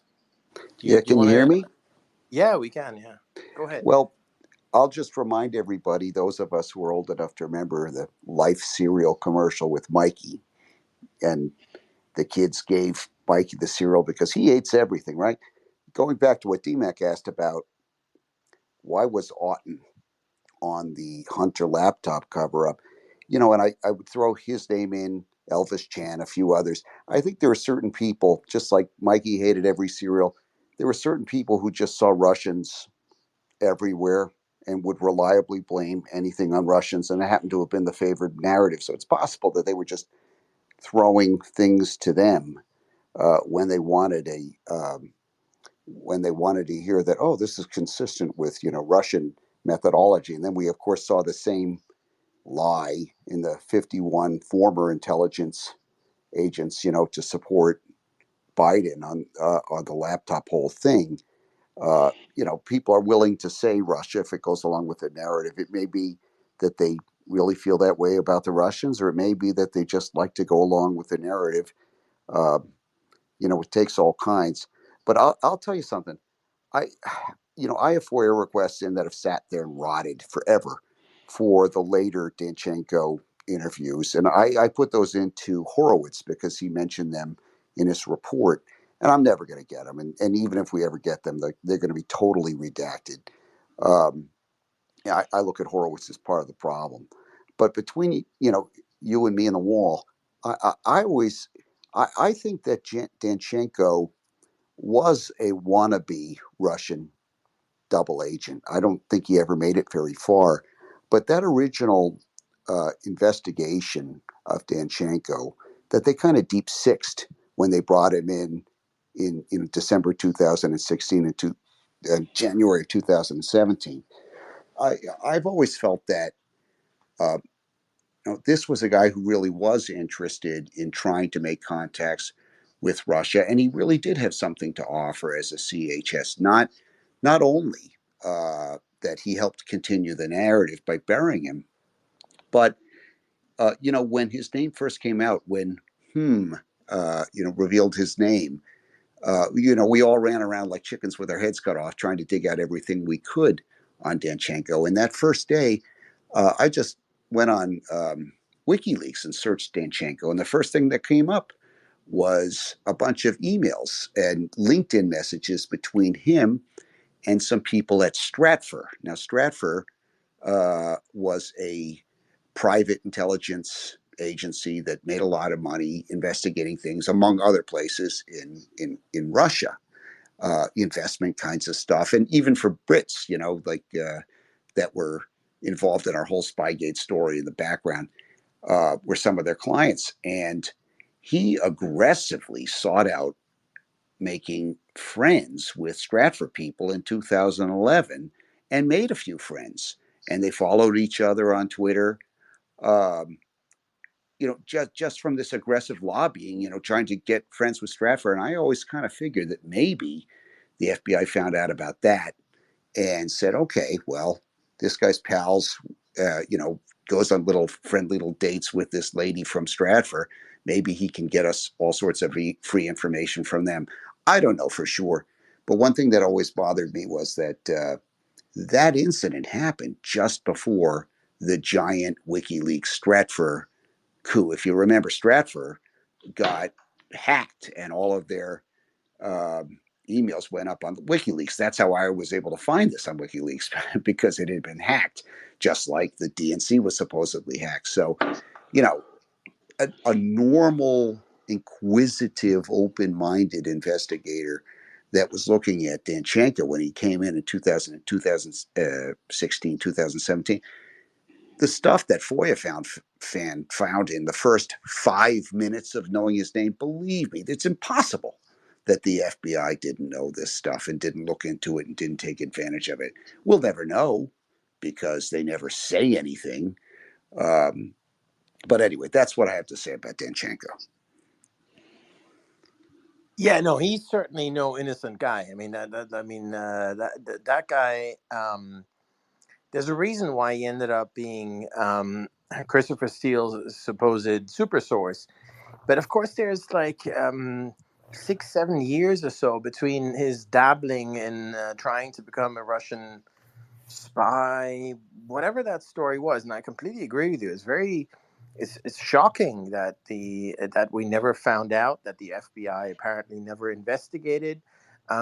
There's one aspect to this story which is just unbelievable, and I'll leave it to you whether that was just incompetence or whether that was on purpose. But back in 2009, 2010, when Danchenko was apparently trying to recruit people within the Obama administration to become, well, basically spies for Russia, and he was being investigated by the FBI, the investigation was halted. And the reason that we were told initially is that he had left the country. That was what we were told. And then years later, when the Durham report came out, it said that he actually never left the country. Nothing ever happened. So that sounds more like they just stopped investigating. So we don't know. But I do think that in terms of looking at this guy in terms of his 2016 activities, especially in respect of the Steele dossier, he was just scraping around to get a couple of bucks here and there. I mean, he was doing things for Steele for a pittance, really. He got the Steele bought him a ticket, economy class, fly to Moscow, talk to your friends, give me some stories, and then Steele would pay him a couple of $1,000, and that's it. And that was sort of the modus operandi, and that does seem to be the way it was working back then. So, to me, there was probably something. I mean, there's obviously something very wrong with the guy in many, many ways. But certainly at the time when he was doing the Steele dossier, he had no access to any special information of any kind or whatever. He was just making it up. And as Steve mentioned earlier, he actually told the FBI, this, we're talking about people like, again, Brian Alton and so on, that he knew he was making up. He was just like, well, Steele was paying me money, so I had to say something. That's in the report. That's written in the report. And then the question, of course, moves from Danchenko being, some evil guy. And as I said, there's certainly a lot of things wrong with him, but he's not a Russian spy. He's a grifter more than anything. Anyway, it then moves from whatever he was to the FBI, who is hearing him say those things, and yet they just ignore it and they go and keep pursuing Trump.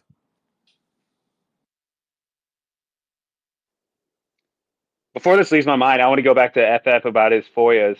I think we're like sort of lucky that I mean, I don't know if Igor could have been made a CHS before he gave that original interview, because that was like an electronic communication. But after he became a CHS, they go to another form, which is like a 1026 or something like that. And I don't think we've really seen any of those type of interviews besides Halper's that sort of got leaked to John Solomon. I don't know, like Walkfire might want to correct me on that, but those CHS interviews, like, I don't think you can see them unredacted at all. The only time we've ever really seen one is Halper's. And we've seen some of Steele's. Were they 1026s? Or what? Is it 1050? No, it's not 1057. something like that. We've seen steals, or was that oars? No, Oars? we've seen a few of them from Steel. Remember, there was one that Solomon released. I thought that was a 302 after he got shit canned. Well, there's No, we haven't seen 302. Steele's original one. We've seen one of them, and we were able. Yeah, to we've seen the 2017 302. That's September a 302 20. though. I'm saying that's after he's CHS. Yeah, so we you did, need to. we haven't seen CHS original. Yeah, We've we haven't Steel. seen the October CHS. 2016 report. So that's what I'm thinking, that FF will never get those, because that's like we were talking about before. If you make them a CHS, we can't see what they're saying. Well, also the Biden FOIAs are about 10 times more redacted than the late Trump admin FOIAs. I mean, the FOIA on the documents related to the DNC hack that were delivered to Clevenger. I mean, there are 973 pages of documents, and 969 pages were totally redacted. Right. I'm just thinking that the CHS forms, I don't think we've seen basically anything from them besides the Halper ones, which I think they're pretty pissed about them being released to Solomon. But right, the Halper ones, they check. released a bunch of them for Steel that were completely redacted back in 2018 or 19. And then Solomon, I think in the same drop that he did the 302, had one of Steel's from back in 2015 maybe. But it was completely redacted or not?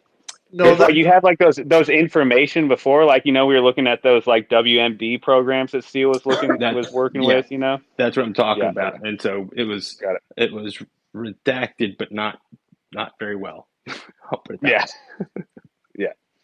Which actually that might have been like Danchenko's, like, they turned Danchenko into CHS, and apparently he revolutionized the Russian intelligence gathering for the FBI somehow with his incredible sources, which I think like partly was Bittner or whatever, but yeah.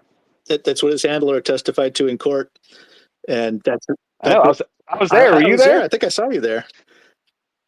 Yeah. But that's pretty scary. That's pretty scary that they this guy's great. He's giving us all these stories. We're learning all these things. Okay, that's disturbing. Yeah. Yeah. Well, and that's revolutionized. That's the other what that's the other part of basically everything we're talking about here, because the bottom line, of course, is the government is totally corrupt. How could this have ever happened? And yes, of course, the answer is the government is totally corrupt, especially at the top levels, at any number of agencies. Of course, we've been talking about Russiagate, but we could have had the exact same conversation about COVID. It would have been exactly the same, just different characters, but the lies and everything would have been the same. But it wouldn't work without also having idiots. And that's the thing. And then that's sort of, we sometimes get kind of tripped up over that. We can argue about, what did Outen and Strzok and this and that and whatever. The bottom line is that there are a lot of idiots involved.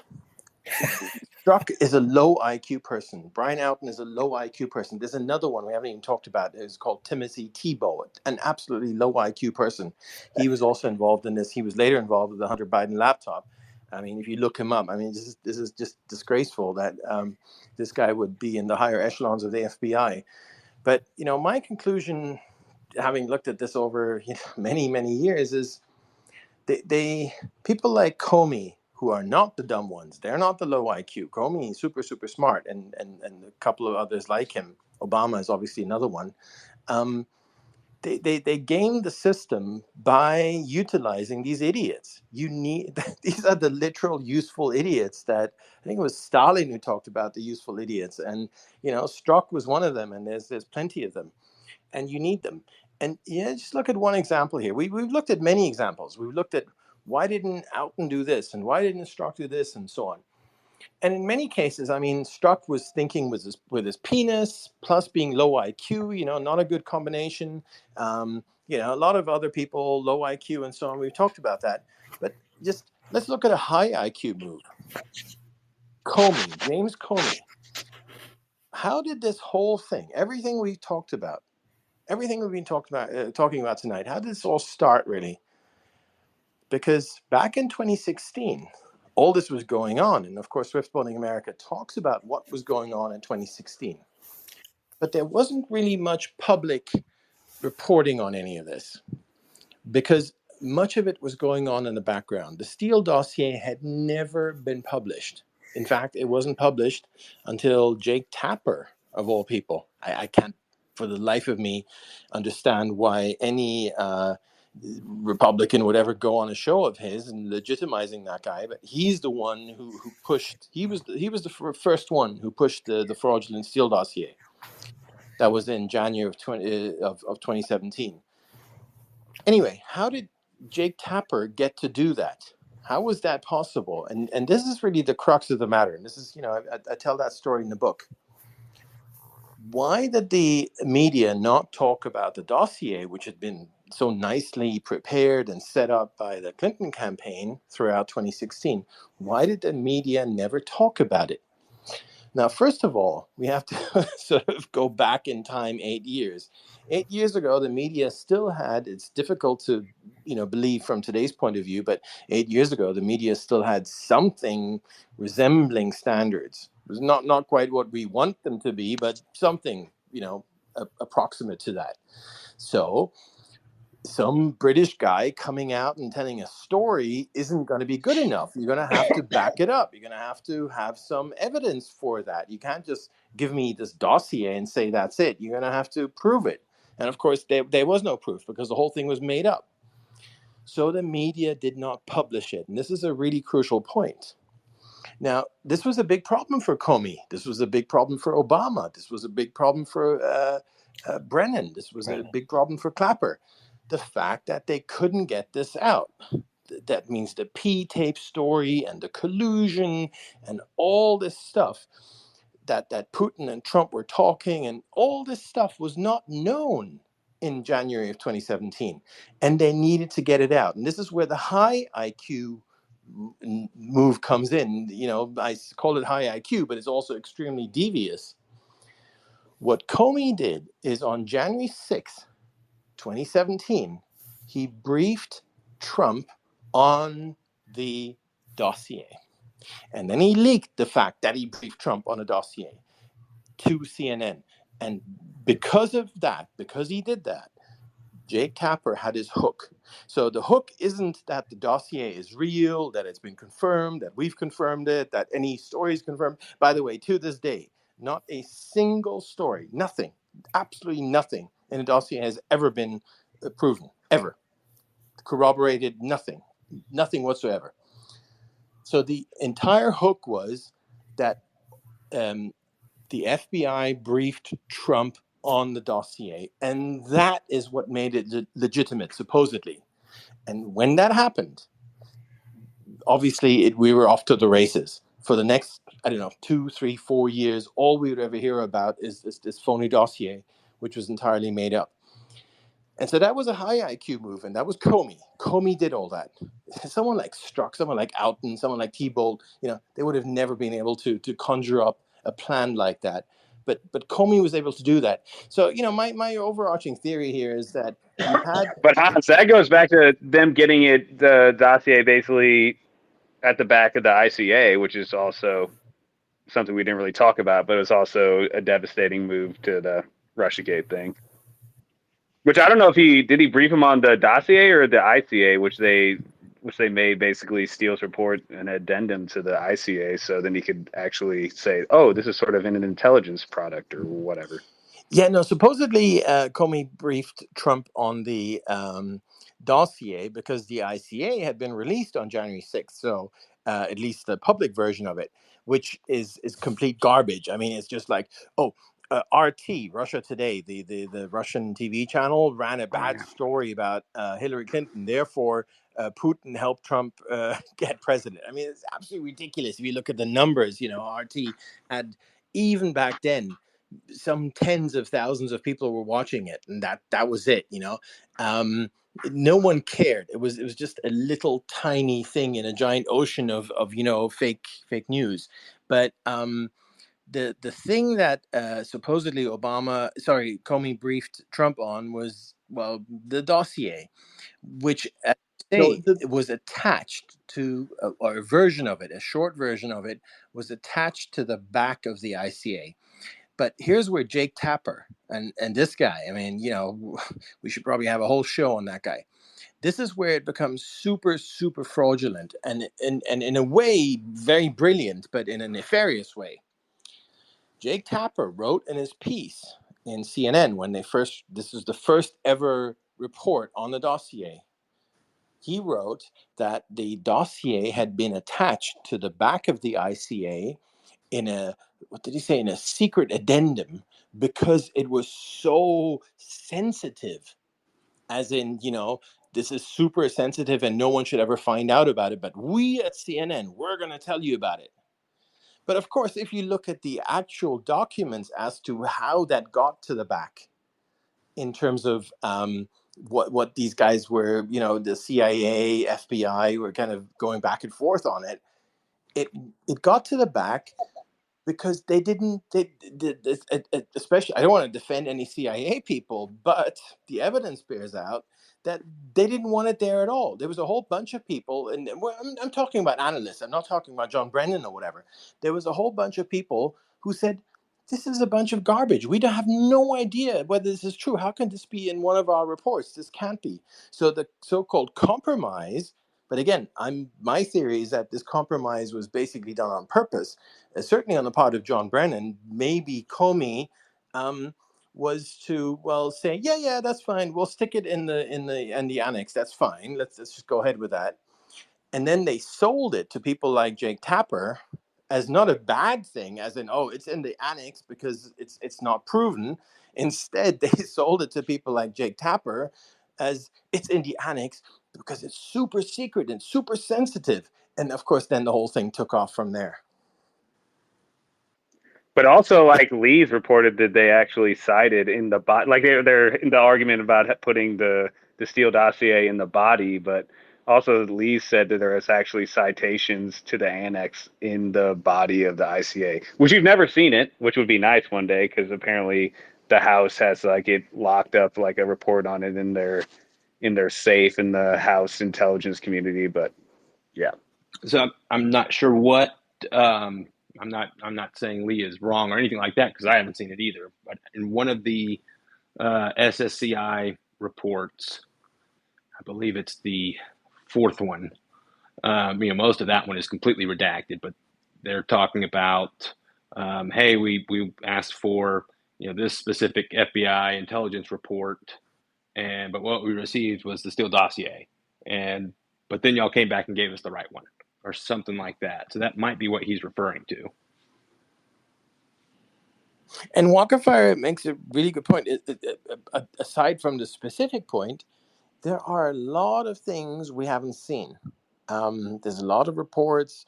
For instance, the original ICA, well, that's within the executive branch. So if Trump were to get reelected, that's within his jurisdiction. He could release that. Many, many other things. We talked about the Papadopoulos 302. Many other reports, many other things we can see. But maybe to kind of close this out a bit here, the overarching picture isn't going to change from however many more reports we get. It will fill in a lot of details, and that will be very interesting and very useful to know those details. But the overarching picture is a very simple one. The Clinton campaign set out to smear Trump as a Russian agent. That was the idea. That's what they tried to do. That's what they set out to do. They had a whole plan. We talked about Steele, Danchenko, Alpha Bank, Michael Sussman. There, many parts of that plan, and they went ahead and executed on that plan.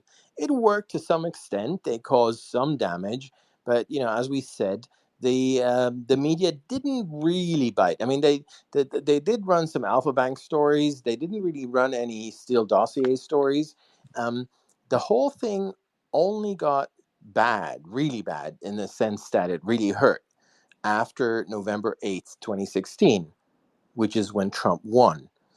And that's when the federal government the federal government had co-opted the plan earlier, but that's when they really weaponized it. That's when they really started going after Trump using Clinton's plan. And that's the story.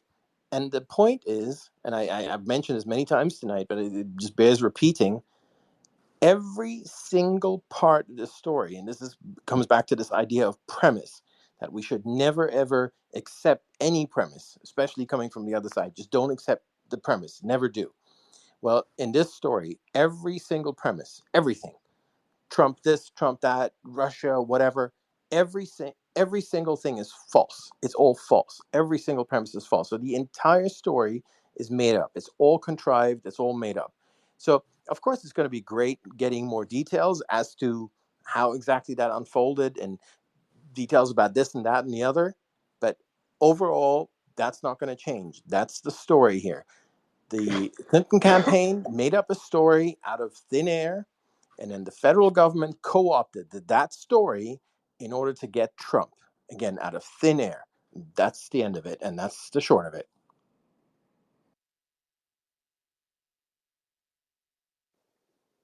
Boom. All right, have we got any again, I haven't used this for such a long time. I don't know how this works, but I don't see any does anyone have any questions? How does this work? Did they raise their hands? Fool, help me out here. Yeah, I think they're just going to request to speak and whatnot. I don't see anybody doing that. I think you get like a notification if that's the case. I don't know if anybody else wants to have any comments. Well, in that case, why don't we close it out here? We can do a follow-up maybe in a few weeks' time or so. But anyway, for now, thanks for joining and thanks for listening in. And I had it on record. I did press record, so I'm gonna just upload the recording when it's done.